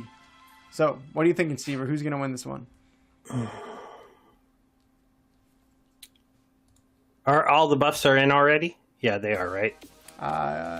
Yes. Oh, not the... Oh, no. Buff. See, there's a debuff. Two debuffs. Double demoralized. Yeah. Okay. Ooh, yeah, okay. Nope. That changes things, because I was like, boy, that Grud looks so strong. No, he doesn't. They need to have a tournament button where it's like, hey, get me through all the buffs, but don't start the match yet so we can talk about it. Oh, I just realized I clicked on the wrong one. Here we go. We don't need 3 people anymore. All right, Stever. Is it the Delwyn or is it the Tarsa? After the debuffs went into effect, I'm thinking it's going to be the Tarsa. I mean, the damage difference now on the melee monsters is just It's a lot. I mean, the one, and yeah, I just think Tarsa will end up carrying this. Okay, I don't see anything from the chat yet, but I usually don't bet against Stever, so. I'm wrong sometimes down here, yeah, but you know. Especially because that 5, that Minotaur can't miss, so he's going to hit every round with that 5. Yeah. And also because the other team isn't that fast. The flying, the flying one in the last at the end could be a problem, but everybody else is what, 3 speed at the max? Yeah. I mean, the double demoralize is just such a good strategy. I mean, they don't have any damage now. You can see they've all nerfed to 1 except for the magic damage dealers. So they're going to be able to take out the Naga Fire Wizard round 1, but from there, they're going to have a real hard time shredding through the other characters, especially Living Lava. Are they even going to get the Naga out? Because in reverse speed, Melee's going to go before magic, so that taunting monster, if it gets hit, it's going to be dead. If all 3 of those backlines land, or just 3 of them, so that's going to be gone. And actually, both the mages might be gone before they even attack. Opportunity. That's true. Yeah. So there you go. Secret strats from Stever. Melee can go before magic. So in reverse speed, it's all backwards. So melee goes first, then archer, then magic. Interesting. Okay, so let's play it out. Chat is saying you changed their mind for actual robot. So I'm agreeing with you. Look at that double demoralize. It's just so powerful. Yeah, see? Neither mage even got an attack off. Yeah, and now they can't even they can't touch anything now. Yeah. It's kind of funny to watch. Yeah, those shielded monsters are just laughing at the other side now. So for those in the chat that maybe don't understand this, say this again, Stever. So in normal matches, you have range melee going first, range magic going first, then melee. But in reverse speed, it also changes up the order if they tie in speed. Yeah, so in normal games, it's magic, melee, magic, arch, range, melee. And then based on speed, but on reverse speed, that goes backwards. So now melee attacks first, and then archers archers, I guess, are always in the middle. And then magic goes last. So they flip-flop. Yeah, I mean, that's pretty important to know, because if you're in reverse speed, then you should, like this matchup, especially with equal opportunity, you should be looking for the melee instead of the magic, right? Because you're going to have less chance to go first.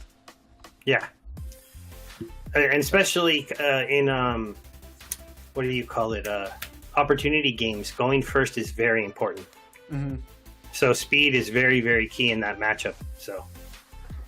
All right, well, let's take a look at another matchup. This one is going to be coming up here between Monster Stammer and Zensports, which I believe Monster Stammer, you can see circuit point wise, just outside of the top 16. So all these circuit points these weeks are going to be really important here in the last 3 weeks. And Zensports is right now in 16th. So to qualify for the top 16, Zensports is definitely going to need a few more circuit points to probably clutch that out.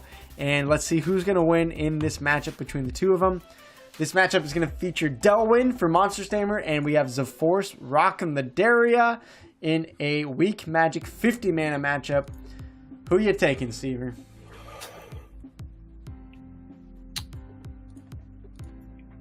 Interesting. There's a lot of magic on a weak magic fight.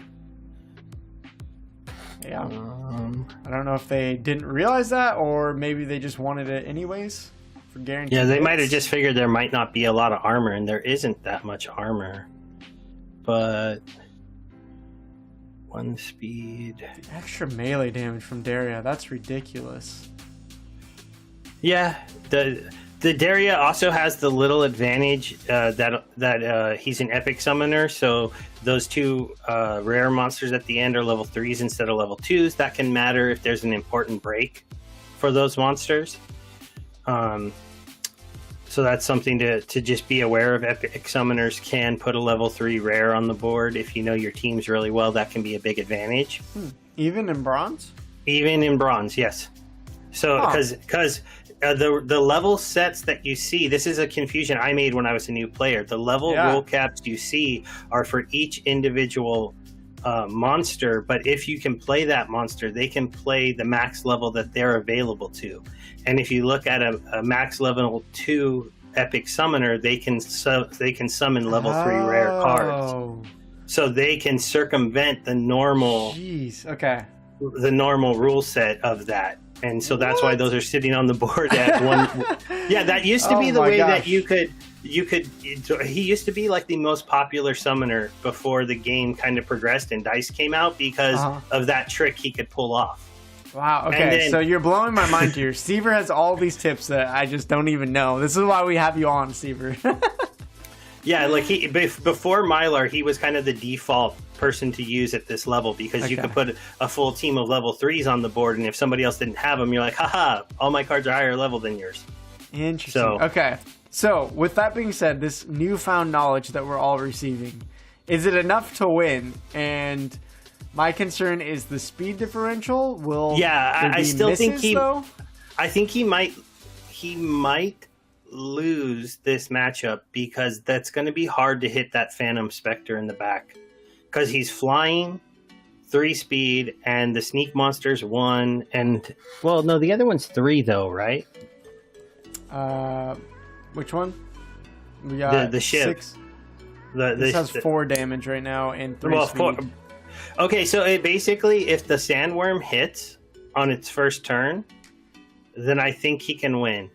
If it misses even once or twice for sure, then they would lose. So it's going to come down to that big Sandworm whether or not it can hit. Okay, do you believe in the Sandworm, chat? Do you believe, Stever? Is it going to be Zenforce or is it going to be Monster Stamer? Yeah, I kind of picked top because I don't believe in sandworms. But if it hits, I think that it'll end up winning the match. Okay, well, it's almost a 50-50 because it's 25 plus 20, so 45% chance. So let's play it out. Will Zenforce take down Monster Stamer? Magic damage versus the melee. There's 1 hit. That's pretty big. Yeah, well, that one you thought would hit. It was 3 speed also. Yeah, it does have flying though, so it had a 25% chance to miss, right? Yeah, but 75, you're going to hit that a lot. Not in my game, Stever. There it is. That hit changes things a lot. Okay. I think that's a good game from there, right? That was probably their damage and protection. Yeah. The Phantom could maybe get some misses. It took down the backline with the snipe finally. Okay, no, didn't get a miss. Oh. Nope. Yeah. Sandworm never hits. Okay, now finally. That's Delwyn's other secret. He makes Sandworm land below hits. There's like some secret mechanic in the game where just no one knows about it but you. I believe it. You've been playing this game how long now? Since a little bit after Alpha came out, so just about 4 years of playing the game. I joined a little. Alpha packs are still on sale, but it was after the sale started. So, jeez. Wow.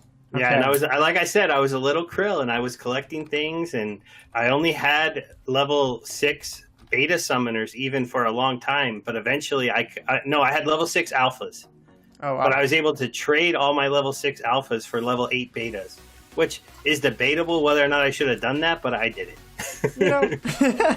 It's hard to look back, all of these decisions are hard to make in these games, right? And you can always go back and maybe regret things or think about how you do it differently now, but that's just part of it, right? Yeah, and the one thing is I did learn my lesson and I maxed out the Untamed. I went ahead and said, okay, no more money into anything else until your Untamed set is maxed out, including those legendary summoners when they drop. So got it. That's really what pushed my deck up quite a bit in power. Nice. Yuki wants to know, how did you find the game? Well, I got into Steam because back then Steam was like $3 or $4, and there were these people posting like really silly posts and making thousands of dollars, and I was my entry level IT job, not making a lot of money, was like I can write blog posts. Yeah. And so I hopped on Steam and I started doing stuff. And the main thing that I noticed was, unless people know you can't really make money blogging. So I started looking for other ways to do it, which led me to looking for contests, which led me to finding the Splinterlands account eventually, because they do those contest posts that I've kind of featured in my series. And I joined the Discord. It was so early at that point that as soon as I said, "Is this real?" they said, "Make an account." And a whole bunch of people sent me cards because they were trying to get people into the game. And so from there, being an old school, I played Magic. I played a game called Versus and stuff like that. The game just fit into my kind of thing that I would like to do. So I kept playing. And next thing I knew, it got popular. And I was like, whoa. Whoa, I did not expect that. Yeah. That's crazy. That's why I hear a lot of old players are like, yeah, it wasn't like we were planning on this to happen, but we're glad it did, you know? Yeah. All right, well, let's take another matchup look at. This is Dynino, I think is how to say their name. And they are currently with only 4 losses, so we can see them run the table. They're just putting their matches in. And if they do well, we can see them like Schnapoon moving to the top 10 if they keep winning here.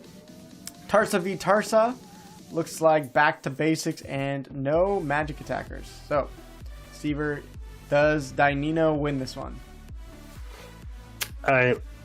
Dynino's on bottom? Yes. Chat, who are you guys picking? This is going to be an interesting one because there's no abilities. A lot of frontline damage from the No, I don't think one, he does. right? I think the Forgotten one just has too much HP. Too much armor, HP. There's no shield because it's back to basis. So he's going to kill the front guy in 1 attack. He'll kill 2 attacks. He'll kill the chicken in 1. He'll kill the next guy in 1. And then when the archers hit the front row, they can't attack. They have 6 damage. Let's see on the bot. Does Platoon or does the Forgotten one attack first round 2? That's kind of Epics will attack before commons. Okay. Every time they should. So Platoon will lose its second shot. So that leaves them with only 4 damage, right? Yeah, and once the chicken goes down. Okay, so I think most people are picking top here then. Is it enough damage if they go 6-4? That's all. That you need to do 15, 16 maybe if it's 1 armor left. Okay. Well, I think most people are picking top. Shall we play it out? Yeah, let's go ahead and play it out. See if I counted wrong. So many calculations. Yeah, he even gets the 1 extra because he only had 1 armor there. Got through the armor. And then he kills that one. No, they're not going to have enough because the Pixie's still going to hit, right? The Pixie's going to attack first. Okay. Yeah, I didn't count it out enough. I didn't give you enough time. Wasn't fair. Yeah, I was starting to add, and then I'm like, well, I think he's going to live. See, I do get him wrong, but... Yeah, it was close. It was close. All right. I don't know if they're still in the chat, but we could try another potential Super Cow matchup. I see someone asking Ashley to join the next stream. Well, you know what? I invited Ashley. You guys just spam her Twitter. Maybe she'll join next time.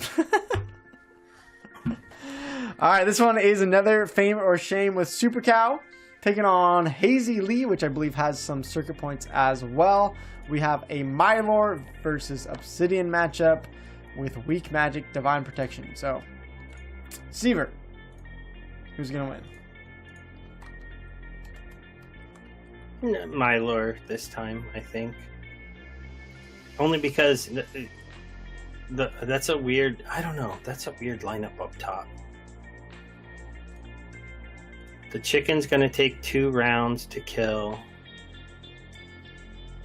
I mean, after Hill Giant, they're not going to have much damage towards the front line anymore, right? Yeah, I think Mylor wins just because the shielded frontline monster can't be hurt by 2 of the monsters on the other team. And then the Thorns is going to help get rid of the Divine Shield of the other team, so it's not going to be as effective. It's not going to block attacks. Yeah, the same way. I think they're using Obsidian here just for the leveled up monsters, which doesn't make sense, right? Because they use no magic attack. So yeah. When you use a summoner and don't have anybody on your team that can use its ability, that's a strange one. I'm assuming it's mostly for the Uraeus leveled up sneak attack. So maybe they didn't have any Mylor or the Wizard at level 2. So I think that's gonna kind of shoot them in the foot. If they had a Mylor level 2 themselves and put in this, I would say they probably have a great chance to win, but without that, I just don't see how it's possible. Yeah, and then she'll break the Divine Shield because she's magic. Oh, but he got the half first, so that Hill Giant with the Thorns, it's going to kill itself. Yeah, that's the problem. After the Hill Giant, they just have nothing but Uraeus. Both are going to die to Thorns. Yeah, because Uraeus will only get one attack off and only take away one armor and die. And the other one's, he's just going to die. Yeah, all right. Well, Super Cow getting a lot of wins today. Let's see where Super Cow is at in the standings, because it seems like every time we've watched them today, at least they've been winning. I have officially been pushed off any points this week, but I wasn't expecting to stay there. No. Well, with that win, Super Cow is now in 9th, so that's pretty good. You said you fell off here? Yeah, I'm at least 32nd, maybe 34th now. Yeah. 17 and 10 isn't good enough. See, that's the problem. If you play your matches early, like me and you're like, yeah, I'm in like 10th place. And then, all these players in the last hour that come in, they put all their matches. And now, like, I'm in, 21st? From top 10 to 21st. It's like, you'll have to see if 18 holds on. How much time do we have left? I was looking through the leaderboard, and it seemed like there were a lot of players with a lot of matches left.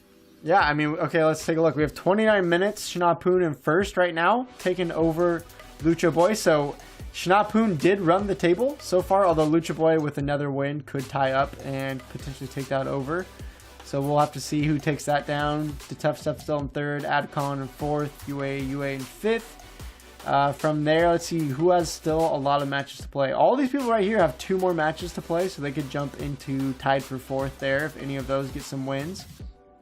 Other than that, though, Amari still with Amari 8 matches? Has a lot of matches left, right? So Amari could still win this tournament. That would be back-to-back wins if Amari. And then right under him, the G Collects. They have a few left. Yeah. So they could move up higher. This whole place has a couple matches left. And then in 37th, you have 16 and 6 that has matches left. Yep, Fiduo here. And 16 and 8 and 1. Would that have matches left? No. No. Let's see. Who else is potentially a contender? I think most people have put in a lot of the matches. Mark 297 can move up to maybe top 16. Sansei still has a lot of matches. Already 8 losses, though. So that's pretty brutal there. I guess that's the same as me. Yeah. So yeah, it looks like there's and Furia, but I don't know if they forgot because they have 30 minutes to play all their second day matches. So I'm wondering if they just forgot about day 2. R.I.P. Yeah, or they just might want to play late. We'll have to see. If I wasn't coming on stream, I probably would have been playing my matches right now. 30 minutes to play 14 matches though. That's you're putting in 2 or 1 every 2 minutes. It's possible. You could look at the lineups, hit skip. Look at the lineups, hit skip. I mean, it's definitely possible to put in that many matches in that much time. That's true. Well, speaking of, I think we just mentioned their name. Let's do another player highlight this time. It is Fiduo, which I don't think this player speaks English just based off of their guild, so I don't know. We've never had them in chat, but that's not too surprising. But this player I wanted to shout out, 158,000 power and a record. I think they skipped 1 week. And they are 67 and 16, rank 6. After last week, there's no change. But this player for Duo, since week 1, has just really taken over and 13 points. They might need a few more here to make sure they can qualify because you can see a lot of players bunched up with 12, 11, 10 points there.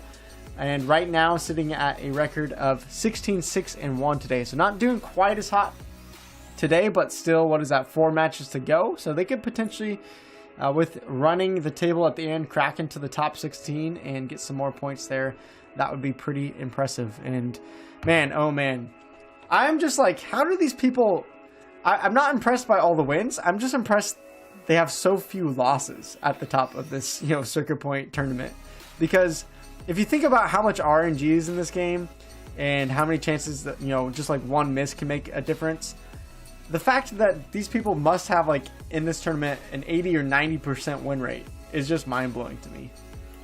Yeah, it is surprising to me that they're winning that often, and it definitely lets me know that there has to be a formula to certain matches that these good players have figured out to win that consistently. That I know that I used to know the formula. I don't know it anymore because I haven't incorporated all the new cards. Because really, if you play bronze enough, there's always been like, okay, between like this mana cap, you use this team, and then this mana cap, this team, and then that mana cap, you go over to here, if you can. But there's some variations. You have to be a good enough player to make changes on the fly because of the random teams disappearing and the different rule sets. So, yeah, I mean, it's just impressive either way. Ashley says Faduo is Japanese. Okay, do you talk to Faduo as well? I'm probably butchering their name, but Ashley is our Japanese translator for this tournament. We gotta get her on and see if we can start talking to some of these players. But this one, we got another matchup coming. This one's gonna be Dynino. Again, we watched their matches earlier, trying to run the table, make a top 10 push. A lot of matches coming in at the end versus G-Collects in a snipe out battle. So, Obsidian versus Kellyanne, who are you picking on this one? So Obsidian can beat Kellyanne sometimes because the magic circumvents the armor. Where's the snipe going to hit? You're going to take out the repair, but not till after he repairs. You're going to... a lot of magic damage on the front. Yeah, but most of them, one of them's not going to get to attack. Uraeus is going to kill. I guess True Princess goes down before. Yeah, Princess goes down. The front guy goes down. Then the chicken dies. All they do is kill off the hireling and chicken round 1. Well, actually, they won't kill the chicken because the gold guy up top, I forget his name, Chaos Knight. He's going to be front position by the time he attacks. So he's going to hit the serpent. Which I almost feel like is an advantage, because if you can kill the serpent off here, round 2, then so round 2, that's most of their damage. He gets hit. I think that's actually an advantage. So that's where I might actually pick G-Collects because of that. I think it's going to be closer than it looked like at first, but I think Kelly is going to just barely eke this one out. Okay. Well, we're going to disagree on this one. Let's see who's going to win this one. We do get the little thorn damage. Not going to really make a difference. Yeah, because armor doesn't matter anymore. But that kills that. That kills right that. There. So now they're going to kill the armor repair. But they're not going to be able to kill through either of them, at least this round. They're going to kill off the Serpent of Eld right here. And then Psychic should heal up. But he kills the chicken. He kills the chicken. There's no heal. I forgot about that. Yeah, there's no heal, but you're going to be right by 1 HP. Okay, no wonder why we were debating so much. Everyone's saying in the chat top for sure, but come on, you guys did not think it'd be that close. Wow. That's a rough one. So Dynino unfortunately not running the table, even though they were playing all their matches in the last portion of of the tournament. So Dynino, I don't think is going to qualify for top 32 with that loss and a couple others. But we do have another matchup with them, but I want to feature this one because it also has Suitcase, where we've seen a lot of Suitcase here. I think, let me pull up the standings here and see. I believe Suitcase is 24th right now. So this is another player hunting down a few more points to try to get into the top 16 before week 7 is over. So this is a pretty big matchup here. Stever and chat, we got Little League and Fog of War. So, what y'all thinking here?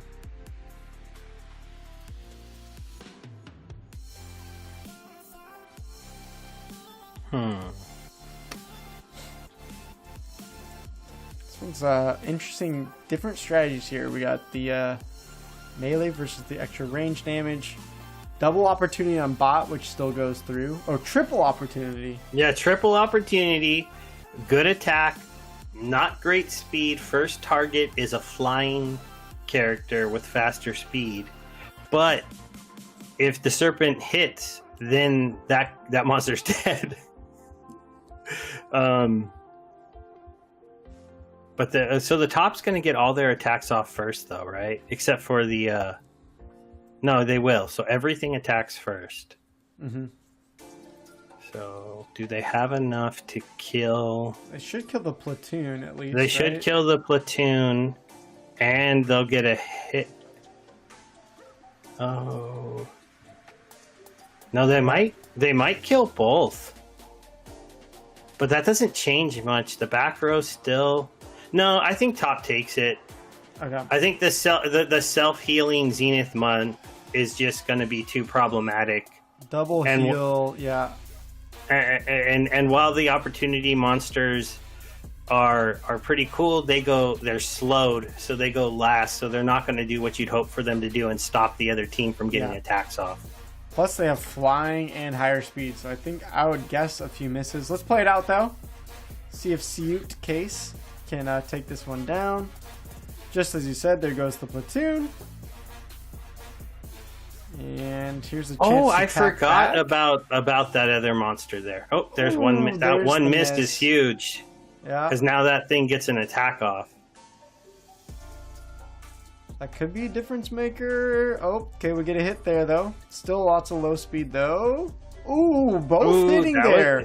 Both hitting there, but you should see both those monsters die. Okay. Yeah. And now, there's just not enough because the monk is gonna get double healed. Right? Yeah. Okay. Yeah.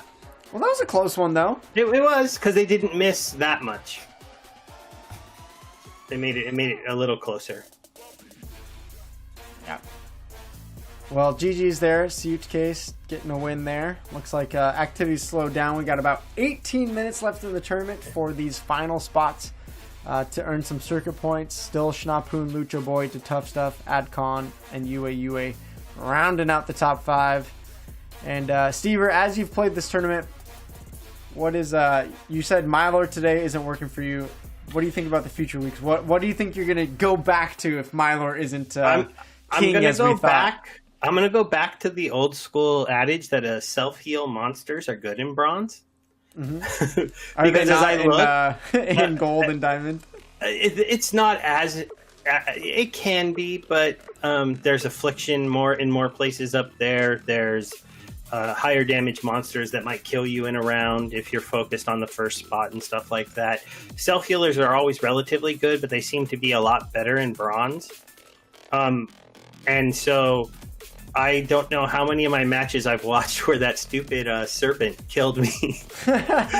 And not because my team was bad. Yeah, the sea monster just wiped out my entire team after I killed everybody else. Yep. Oh, well, the sea monster plus the mermaid healer, it's like, if sea monster doesn't die, you heal 6 damage. It's just so strong. Yeah, and I do remember the sea monster is super strong. I think I just kind of forget that he's in this playlist. And I have to remember not to get too reliant on using the newer cards because I just want to because they're newer. Mm-hmm. And remember some of the older cards that are stronger, like the sea monster.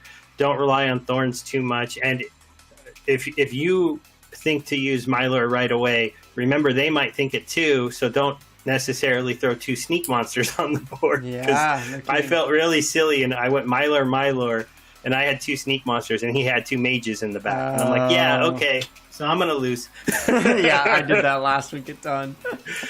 So, don't be, obviously it's really hard. The one thing I've noticed, the competition is fiercer. Mm-hmm. I think this week nobody's undefeated, right? No. I think the only person that's ever done it is the Tough Stuff, I want to say week 3. Yeah, and I also noticed more names I recognized in round 1 that I fought. So like, I think that was my mistake. Is normally round one, I kind of just put my teams in because I'm like, I'm going to run into some people with like only level 1 cards or who haven't played that much and are trying it out. So if I just put together a good team with maxed out cards, I'll probably win. And then I went back and watched, and I'm like, wow, I lost 5 fights. And I'm like, oh, crap, it's because I know these people. Right, yeah. No, competition is fierce. It's not and easy. so there's definitely some fierce competition coming in, especially because I think the way the point structure works, I think some of the better players realize that if they came and they placed like top 4 to 5 like twice, they'd be in. Yeah, because you could still jump in the way that this is all structured. Right. I mean, that's kind of the fun part. Is the last week, there's probably not going to be too many of it, but there's going to be some where I definitely could see. Like last week was an example. John Melisaski, I think Melisaski, I don't know. They had not played, or at least not qualified in the top 32 the first 2 weeks, and then last week they finished. I believe, 4th place, and now they're already in 18th spot. So it's definitely like they're not in the top 16 yet, but if they got another good win soon, it's, as you said, a couple top 4 finishes, which is hard to do when you're talking about 220 people, right, playing each and every week. That's not easy, even if you are a good player, but it is possible. But talking about a good player, let's move on to Amari here. We've talked about Amari, did a player highlight earlier. Right now, they have a chance to run the table and get more points here, and this is going to be them playing Tarsa versus Necromancer on the Daria up top. So, Stever, who are you picking for this one? No armor, huh? So the Forgotten One lost all his armor. The speed advantage is on bottom, though. All in the back, at least.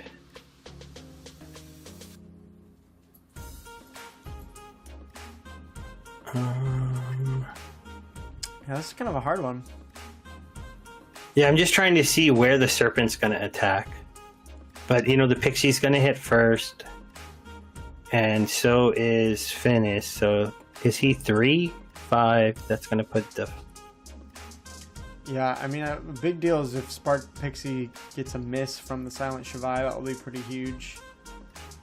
It gets its attack off first, and those 2 and Forgotten One kill the Windeku, and I think before it attacks. So that big 4 attack isn't even going to get to land. And the Creeping Ooze at level 3 is going to have enough health to actually survive the Magi's shot for round 1, so that could be a big difference too, because it's already a big speed differential. So yeah, I think Tarsa takes this basically because the Windeku won't get to attack. There's, there is some RNG in here though. If the Shiv hits and the I forget the name of the sneak monster on the red team, the last one. What's his name again? The Tinyi Striker. Yeah, if he misses, because he is attacking a flyer. Yeah, that's true. That's true. If he misses and the Shiv hits, then the match could change. Yeah. So. Okay, well, it looks like you're picking Amari, which, as we've highlighted how good of a player Amari is. Yeah. That's not too surprising, but let's see if it rings true. The Thorns will do a little bit here. Not a ton, though. Yeah. Oh, a hit there from the Striker. Oh, but a hit back from the Shavai, so no one missing there yet. Ooh, that Forgotten One with the 5 damage, though. That's just so strong. Right. That was kind of interesting, though, because now he won't get to attack again because the Shiv moved up front, and he'll attack first. Yeah. No misses on top, though, even with the flying, so I think that might be enough difference. Yeah, especially because... I don't know, it's getting close. The Serpentine is going to kill... Oh, okay, there we go. Yeah. It got close. Leveled up Serpentine, actually, with the level 3 and the extra health and speed. Pretty big difference, I feel like. Yeah, and the Striker leveled up too. That 7 HP sitting back there at the back can be very clutch in late game because he hits the front row, and if there's only one guy left, he probably has enough damage and HP to finish that person off. Yeah, I mean that's why it's one of the most expensive cards out there, right? It's like a level 3 Serpentine Spy is, I don't know, like $100 or something crazy like that. Is it really that much? I think so. I might be off a little bit, but I feel like when I've looked into it, it's one of the I more have to admit, expensive cards. I think the game will get a little bit, like, Modern is still going to feel unbalanced because of how small the amount of Untamed cards are. Yeah. Because there was only 1.5 million of those packs, so right. 10 so 10 times less supply. And you can see it with those kind of cards, because that card is so important. And if you can't get him up to, like, you'd have to stop using him if you don't get him up there once you get to like gold or diamond for sure. Yeah, and that'll be the interesting thing moving forward in SPLINTERLANDS. This is like way out there, so I don't know if you have an opinion on this, but their plans is to do like a big Chaos Legion release type of pack each and every year. So it'll be interesting to see, like, do they keep doing it 15 million? Is next year even going to increase from there depending on the player base? Or because a jump up from Untamed of 1.5 million, as you said, to Chaos Legion, 10 times the amount to 50 million. That's a vast difference, right? Yeah, but it only seems like a vast difference right now because there are enough players in this game who are cool with just staying at like level 2 and 3. Mm-hmm. They're like, hey, I'm making a decent return. I can still farm my way all the way up to the top of silver or just barely get into gold if I rent the right cards to get power, because that's what everybody is doing. And I do think the play design that is coming up that Matt hinted at, where we're going to change the kind of, I honestly said in my video, I'm pretty sure what they're going to do is you're going to get more chests, but they're going to change what you can get. So I think they might take away that ability for you to even pull legendary cards in bronze. Similar to the way you can't pull a pack in bronze. Mm. And then when you get to silver, you can pull legendary cards again, but it's going to be just like the pack, pretty rare. And then when you get to gold, and then all of a sudden the players who are in those top leagues are gonna get even more of those better cards, but it's because they want to push people to level up. Because, honestly, like I think we've talked about it, it's not that many full leveled sets in Chaos Legion. Like if people were actually buying 400, 500 commons to get them to max level. Yeah. Well, I mean, playing on my alt account in bronze, right? It's like, okay, even if it's 10 chests and I don't have the ability to get a card, pack or a legendary anymore, even if I get 10 chests and let's say 5 of them are just even common cards, like I would take that over, my one potion a day, right? Because then at least I'm building 25 card power a day and working towards something. I think that changes overall better for everyone. I mean, sure, the few guys who have opened a gold legendary card in bronze, sorry, that's not going to happen anymore. Right. But the overall amount of players probably have a better experience if your daily quest isn't 1 chest, it's 5, and your season reward isn't 12, it's 20. But it's all common cards mostly and an occasional rare. And then as you level up, you get a lot more chests, but now you start to get, other cards and things like that. Because right now it doesn't work. I'm doing my alt account and I'm playing in silver and I get 2 chests every day. And like when you flip a potion, it's so depressing. You're just like, oh yeah, what do I need a potion for? Well, why did I even play today? That's what my response is when it's like a potion in 5 DEC. It's like, great. Yeah. It's like that didn't help that much. Like the other day, I actually got a card in 29 DEC, and I'm like, yeah, that was amazing. It was just a common card, but after a couple of days of getting a potion and a card, you're just like, those stupid potions. I'm not going to buy packs if I'm in this series, because I'm not putting in more money and the cards are too cheap to buy packs at this point. Yeah, well, I'm excited to see. Obviously, they haven't released the details fully, so it's a little bit speculating, but I hope that it's something like that and can improve the rewards for us at bronze and silver. Yeah, and I think one of the other things that's going to change is around the middle of this year when Riftwalkers comes out, there's a chance that Dice gets pushed out of Modern. True. And so Riftwatchers replaces it, and then if the 3 sets are Untamed, Chaos Legion, and Riftwalkers and Untamed are both, and Chaos Legion are both big sets where you can get high level cards a little bit cheaper. Yeah. Then the Untamed ones might not dominate, but we're gonna have to see if the legendary summoners that come out can compete with the legendary summoners from Untamed. Yeah. Because if they can't match up with Llama and Jotun, and it's got to be like, right. I can't imagine any new player being like, I want to get into this and get to the top level because I have to spend, what is a Jotun, like 15K? It's some ridiculous amount of money if you wanted to max a level one. 1 is like $500-$600. So yeah, I mean, it'll definitely be interesting to see what they do, and if they do remove dice out of modern. I get the feeling that they might not, because I think from what I remember them saying, it's like anything that was released in the last 2 years is kind of what they're looking for. So yeah, I don't know. It'll be interesting. Yeah, or maybe at least there'll be enough new summoners that can compete. What do you think of Waka, by the way? Poison ability for your whole team? Yeah, I mean, I'm bummed that there's only 1,000 because I don't feel like that's enough, and there's no way that I'm ever. Well, I don't know. Right? There's only like in my video, one of the other things I was showing, like I was ranked 155 on the leaderboard. There's not that many accounts that play at the top level, and it's one of the things that actually makes the game not that fun for us top level players. Because like when I'm competing in champion, I'm pretty much winning 10 points and losing 30 to 40 points if I lose. And I'm still playing people with maxed cards in Diamond. So those Diamond people who are just, I don't know, more casual players or don't want to push the champion, or maybe they're competing for the Diamond leaderboard or something. And so, but their ranking is like, I hate playing people who are ranked like 3,400. It's like, oh my God, there's no benefit here if I mess up and lose. Right.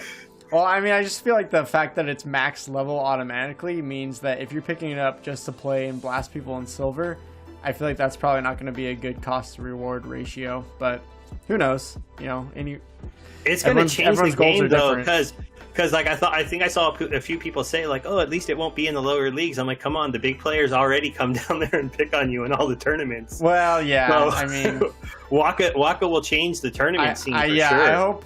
Yeah. I mean, could you imagine it's a promo card, so technically you could just remove promos from tournaments. Oh, that's true. That's probably what I would do. I forgot to do it on this tournament. Next tournament, I'm definitely just removing promos because they're pretty hard to get for the most part. Yeah. It's true. If you can remove him easily, then that's it. Because if not, I couldn't imagine poison at bronze level for your whole team. Because like a lot of characters have like no HP, and then you're going to poison them for sure. Gosh, please no. Well, let's we are down to the wire on this tournament, so let's watch one more matchup. This is a good discussion though. I love it though. We just need to have a podcast going, I guess, one of these days. But we got Amari again trying to run the table and potentially get first from, winning their last 12 matches in a row if they can do it. And Monster Stamer looking for a few more circuit points, trying to qualify for the top 16. So, what are you seeing? We got Obsidian versus a Mylor. So, who are you picking in this one? Chat, who do you think? Does Amari win this one?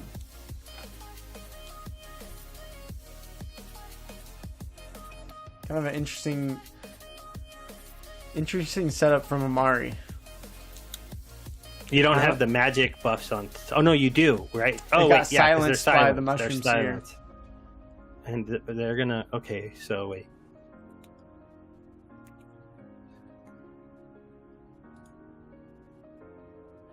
So they can kill Grud first turn on top. Can they do it on bottom? Yes, because of the thorns damage. Yeah. So, is Grud gonna get his second attack off? We may not have gotten the speed buffs from Brownie. There we go on top team.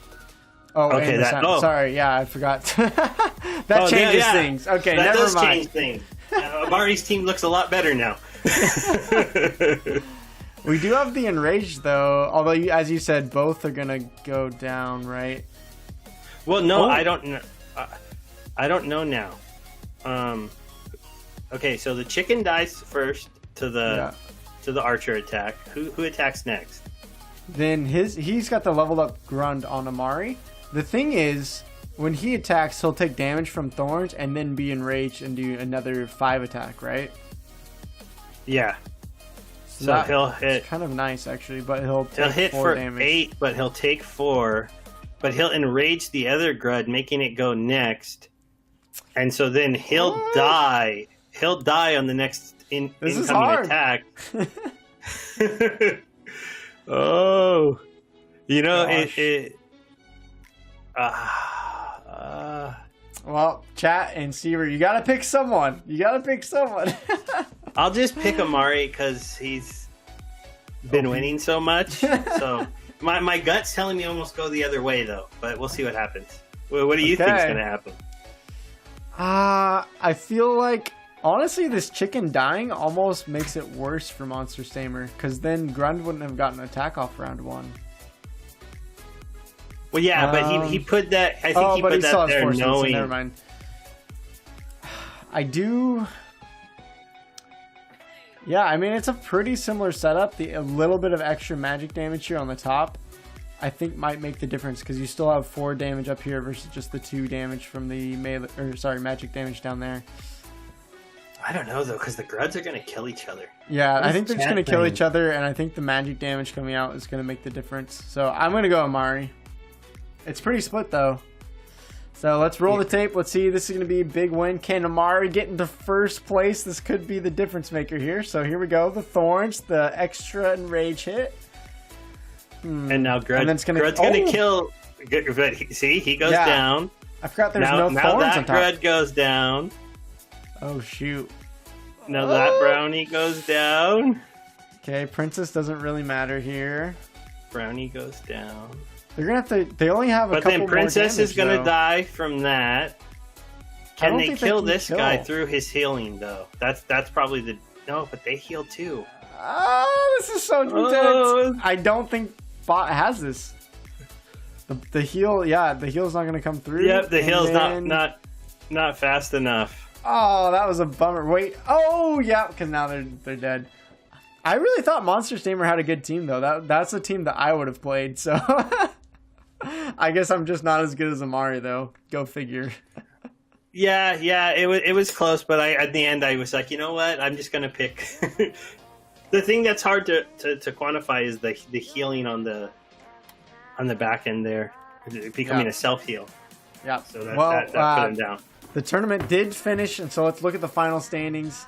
You won't believe it, Stever, or maybe you will. Amari, back-to-back champions. This week and last week. That is the first time that has ever happened. I thought the Tough Stuff with his undefeated win in week 3 was impressive, but I don't know. Stever, which one's more impressive? Winning 2 weeks in a row or undefeated? I'm going to say undefeated. Winning 2 weeks in a row is impressive, but if you're really good at the game and you have the cards and you know the teams that you're going to be putting in place for most of the time, you can be pretty consistent. But to not lose at all in bronze, to never have the RNG not go your way in a close game. Yeah, that's true. It's so hard though, because yes, if you're good, you can finish. You know, some of these players consistently finish top 10, but to win. Yeah, but I mean, look, but there was 2 players that could have 3 players that with a little bit of luck could have took it from him. That's true.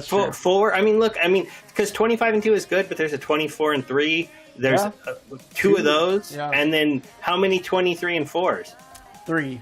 See, I think you're overestimating. Like, if you're really good in bronze, you can win consistently. That's true. I did terrible at 17-10. I still won. You know, a pretty good percentage of my matches, but yeah, that's true. Okay, well, so far Eli's agreeing with you in the chat, so undefeated. Either way, both are impressive, right?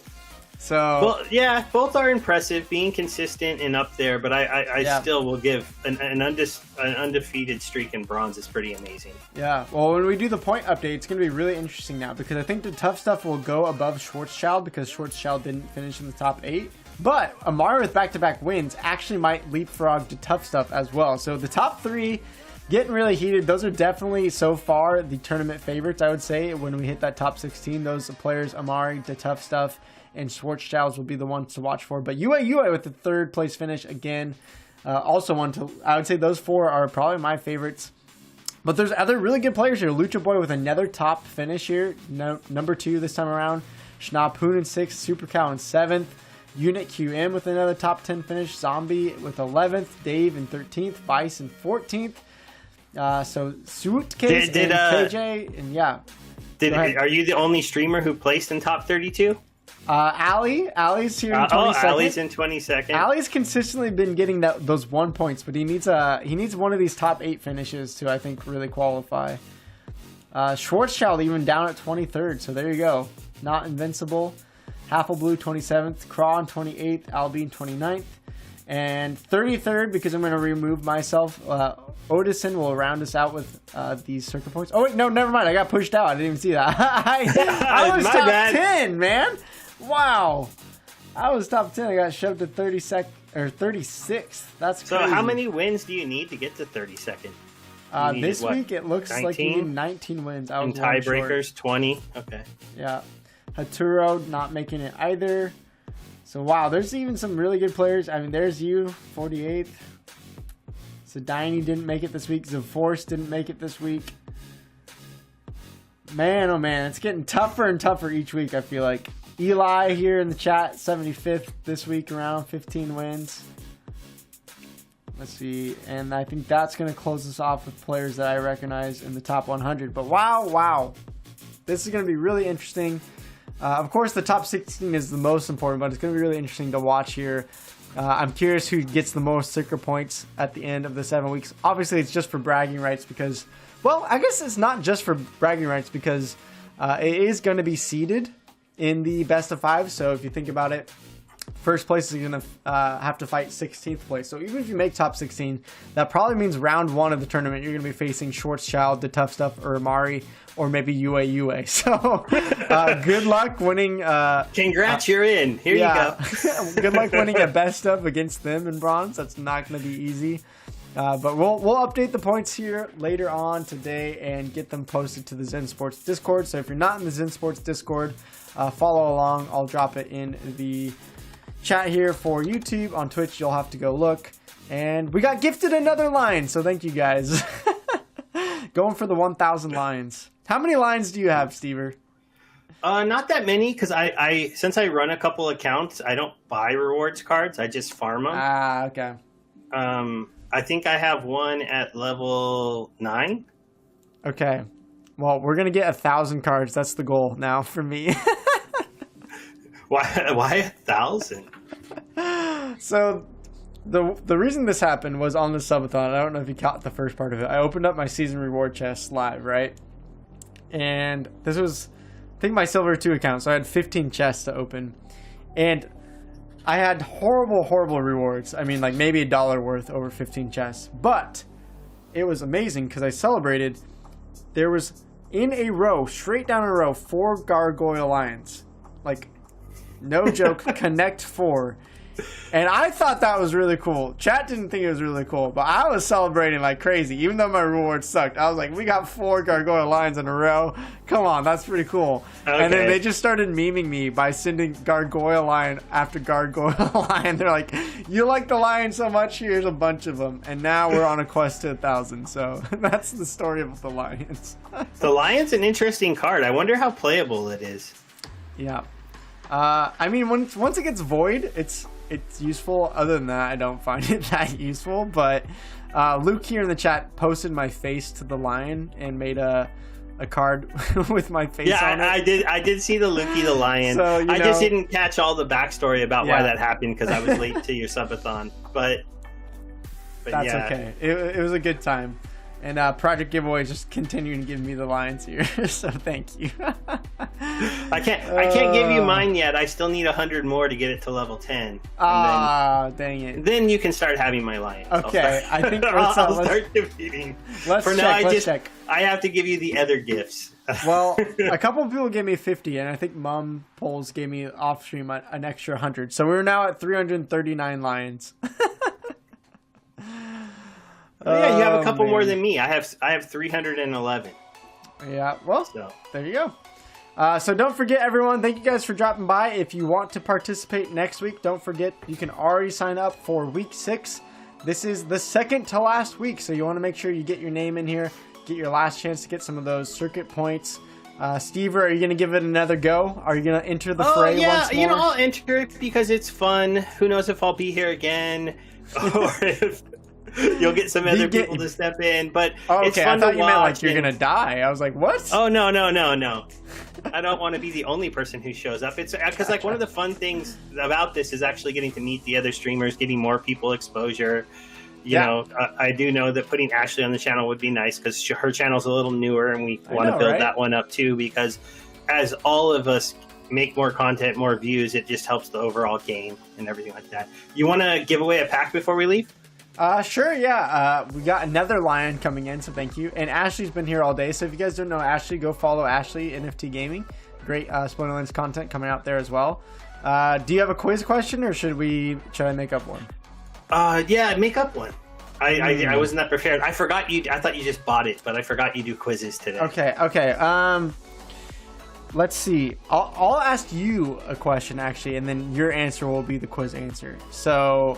I did this last week, and I think it'd be fun to do with you, or maybe 2 weeks ago. What was, like, as a teenager, your guilty pleasure music, artist or band? Like, you would maybe, like, either someone would be really surprised that you listened to them, or you'd be, like, ashamed to admit it. Mine was Katy Perry. Oh, okay. So something like that, in that kind of realm. Do you have something that you could think of? Yeah, I've got one. I'm older than you, though, so remember that. Yeah. That's fine. That's fine. The 82 should give you guys a hint of when I was a teenager. I have to double think, though. Teenager. You see, one of the things you don't remember, when I was a teenager, music wasn't as easy to listen to. That's fair. That's fair. So... Okay, well, how about just favorite band as a teen? Well, okay, that one would be... Maybe people wouldn't think it, I guess. Okay, well, people are already guessing, so that's what we're going for. So I have to watch chat for the right answer, right? I'm watching Twitch, Theta, and YouTube. Someone said Taylor Swift, Avril Lavigne, Backstreet Boys, The Eagles, Spice Girls, Michael Jackson, Rick Astley, Eminem, New Kids on the Block, Spice Girls. Nobody's really hitting my teenage years yet. Is the problem? Iron Maiden. Some of these answers make sense. Queen, Waka Flocka. Nirvana came in on Twitch. Green Day. Oh, Green Day. Gosh. There it is on Twitch. Is it? Oh, yeah. Vice taking down the pack. Let's go. For sure. I've been to probably about 6 Green Day concerts. So. Really? Okay. Interesting. I mean, okay, give us a top song of Green Day. Oh, so when I was younger, it let's see, their newer one, it would be the what do you call it? The Boulevard of Broken Dreams. But when they were younger, probably When I Come Around was kind of normal for everyone to really like. And you're putting me on the spot. All I do is crypto now. I don't listen to music anymore. Dude, as a teenager, maybe it was even before that, but like, yeah, I feel like American Idiot was just played so much. Like, that was my first exposure to them. Over and over. My buddy got us tickets to like see them for when they did a record release of that one. So that was pretty cool. We saw them in like a little tiny theater, and they just played the whole CD from start to finish. Nice. Was the show, and then at the end they came out for an encore and played some of their older music and stuff. But they did it like with a production where they had like stage people on the stage during the songs that were like dressed up like in their music videos and stuff. That's cool. So it was a fun thing. Awesome. Well, Vice... who do I send a pack to? Oh, I already sent one to Vice. Oh, well, I'll send one to you then. Oh, well, thank you. I was giving the pack away, not you. Well, you didn't have to do that, but thank you. Appreciate it. Vice getting that one. Good job there. Maybe it'll help you get more circuit points. You're already getting close to that top 16. You just needed one more pack. Well, you never know. You open up the right card. Even if you sell it, you could rent a whole bunch or buy some other things. That's true. I think they already have a decently powerful deck. I think I put them up here on this. What do they have? 132,000 power. So they shouldn't be hurting for bronze cards. That's true. You never know, though. It could be like a special card they don't have, right? That's true. I mean, that's what I do. Is I just go rent. Like for having Alchemist, like for this tournament, I feel like you have to have it. So I'm just like, whatever. I'll just rent it for 5 DEC. You can play both days with it if you wait a little bit to rent it on day one. Yeah, the promo cards they're fun to have to shop for, right? Yeah. No Waka Flocka in the next tournament, though. We already decided that.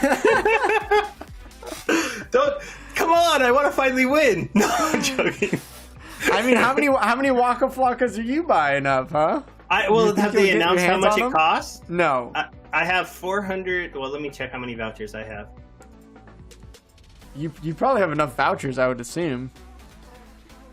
Depending on how many people go for it. Yeah, I have 484 right now. Okay. Well, and I stopped staking my SPS. I'm letting it save up to see, but I have to find out how much it's going to cost. Well, so if you can, just buy up all 1,000, then you can control the entire market. I'm not that much of a whale, okay? I'm just kidding. Remember, I'm a 2 million account power, not one of the 4, 5, 10. I know. Okay, so you're only 2 million. Okay. So. Well, okay, I guess I should take that back. I'm 2.7 now. So. Okay, I will clarify. The one way that Waka Flocka will get into my tournament is not by the card, but if he wants to come and play as a player in the tournament, that would be pretty awesome. We'll get him in for the Bronze League. I'm still waiting for him to talk about us. I haven't checked his Twitter lately, but is he talking about us yet? Oh, I don't know. I haven't followed. Well, because I had no clue who he was, so I went and looked him up and was like, oh, okay, he's got a .eth. He's talked about Bored Apes. He's talked about other things. He's like all over his Twitter. There's tons of crypto stuff. Yeah, I didn't see Splinterlands in there yet, so I guess maybe he's waiting for the release to talk about it. Potentially, yeah. I would assume they're going to do some huge. These kind of cards are really interesting to me because if they're going to release special promo cards that are only max level, how many do you think get bought by Waka Flocka fans? Oh, that's what I was saying on my stream. Probably none. You don't think they'll come? I think they might come check it out, but if they're coming just to buy his NFT, and there's 1,000 of them, they're not going to come in and buy it for whatever. Two grand on the secondary market, probably at least. I think if it's explained right to them, I would buy one because it's buy this collectible card. You're the owner of it. You can go to the concert. You can flash you had it. You can show I'm the mega fan, and the whole time you can be renting it out to earn the money back. So you think people will buy it, not even play the game potentially, just because they're a fan and want his NFT? Well, if they understand crypto well enough and understand on Splinterlands, you could rent it out because you'd eventually get every dollar you paid back for that card, probably. Yeah, I mean, who knows what the ROI is, but probably someday, right? Well, yeah, especially if there's only 1,000 of them. It's okay. We're all gonna not assume Splinterland dies because that ruins everything. Right. But if it doesn't, you're talking about a card that's limited edition, only 1,000, playable for the next 2 years in the modern format, and is a 3-cost guy that gives an ability that I would say is one of the more overpowered abilities in the game. I mean, cleanse is a little more prevalent now, but you can only cleanse a front position. Right. So play some scatter shot people or some snipers with poison and just poison off the back row. You're gonna need to put maybe one of the legendary summers has a cleanse for the whole team that's coming out. Maybe there's some counter. That's so weak though. Well, as part of it, I don't think that could be their part own of it. I'm just saying maybe they've thought of a counter already, because that does seem pretty crazy to just have poison on all. How are you supposed to deal with that? Play immune monsters, I guess. Their immune monsters are going to get a lot more love. But they can poison your backline, right? So it's how can you can't get immunity monsters that have good backline damage, right? And there's not that many of them. Yeah, maybe that'll be something more prevalent in Rift Watchers then, to counter that card a little bit. I don't know. It looks broken to me, though. Because landing one poison can win a game sometimes, and now you're going to have every monster on your team have a shot. Yeah. So... Well, I know you want to get out of here, though. You've been here for hours. I just got here, so. No, it's a good discussion. Lord says in the chat, they're gatekeeping the fans too much. They're not going to be able. His fans are going to be the ones staking SPS and having vouchers. But potentially, even if they don't buy it right away, they can buy it off the secondary market. Really, if someone wants to go out there and flip it. So.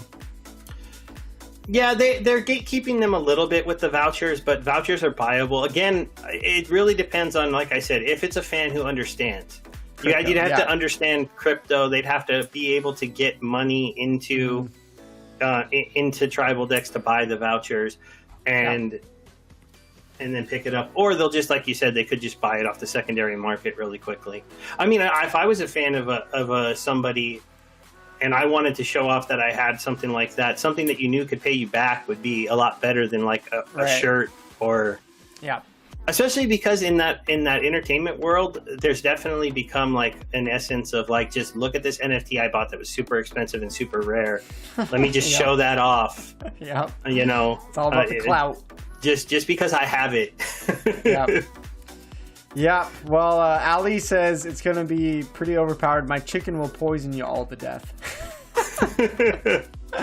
Definitely want to see that happen. Well, yeah, I do want to get going here. Got some other stuff to do today. But Steve, thank you so much. It's always just such a pleasure hanging out, having you on stream. And I guess we're going to have to start a podcast. So, hey, if you want to, let me know, man. I don't mind talking about it. I've been thinking about it. I just got to find the right time to do it and see who else might be interested. Oh, yeah, you're only putting out a tiny bit of content. So. Yeah, well, you know, I'm experimenting with a lot of things, trying to go back and forth, seeing what will stick and not, and maybe podcasts would be one of those things, you know, who knows. So, anyways, for those, again, who don't know you, just one more time, where do people find you? Yeah, mainly look me up on YouTube, Stever82. If you want to follow me on Hive, if you're on Hive, same name there. I do giveaways every week of 1,000 DEC. And if you join my Telegram, if you don't already know my two alt accounts, they're currently giving away an Epic card every week as well, as long as they're cheap. So I do 3 giveaways a week on Hive. And nice. I talk about that pretty much all the time on my YouTube videos. So hopefully you guys will push me past that 4,000 soon. I'm getting close. Yeah, heck yeah, you'll get there. I mean, you did say last time you're gonna do a rap battle when you hit 4K, right? You said that. I mean, if I say it though, it becomes true. Isn't that how that works? Yeah, it's kind of hard to not do it, right? Like if I said something on my channel for you to do at something, you probably have to do it too. So. Oh gosh, yeah. Besides, that could backfire on me. It feels quick. A little fair considering I already made you dress up as Shakira once. And even if my rap's really bad, there's no way it could be worse than what you had to do. That's true. That was pretty rough. We won't talk about that one. We'll just move on. Seaver is 20 subs away. So guys, I really did that to Luke to teach him a lesson.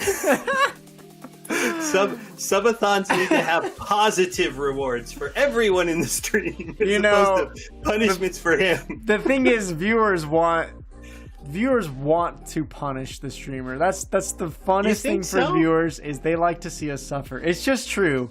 If people can make you suffer, they want it to happen. You know what? I think that might be true in like the Twitch stream world and like the entertainment stream world. That's true. But in the Splinterlands streaming world, I think packs, like you know, packs and rare cards and you know, golden things, those would entice people to come hang out. Yeah, as well. Yeah, for sure. Yeah, we'll mix it up for next time for sure. You're 20 subs away from 4,000. Are you gonna do a 4,000 celebration or something fun? Yeah, I guess I will. I mean, I don't know. When's the next the big one was 1,000, right? You can monetize. YouTube sends you a little check. They give you a little yay. I don't know what the next big one is. You had 4,000. I did 1,000 celebration. I did 2,500 because that was a new record for me. My previous channel was just 2,000. And then I'm going to do a 5,000. Yeah, I didn't do a 2,500, so I could do a 4, but then do I wait to do an 8 then? I don't know.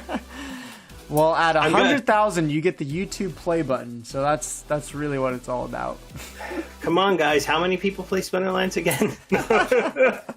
Who's the biggest Splinterlands streamer? Is it Bulldog? Bulldog on YouTube, I think, hit 20K, but he's also done some other stuff, so it's not fully Splinterlands. Dwayne, I think, is over 6K now. Clove is big, but just on Twitch, I believe, not on YouTube. Maybe I'm wrong, but... No, I think you're right. Her YouTube channel never took off. Yeah. I know Clove she's been around a long time. She was one of those people in the chat when I joined it. Well, yeah, let's get going, but good hanging out. Thank you all for coming for the Zensports stream of the Bronze Esport League. Again, we have 2 more weeks. March 4th is the final. Even if you're not qualifying, it'll be hype. You'll want to be there to see who's going to take that $1,000 prize pool. Who is going to get the ultimate fame out of this. And I'm sure there might be some giveaways as well. So stay tuned for that. For now,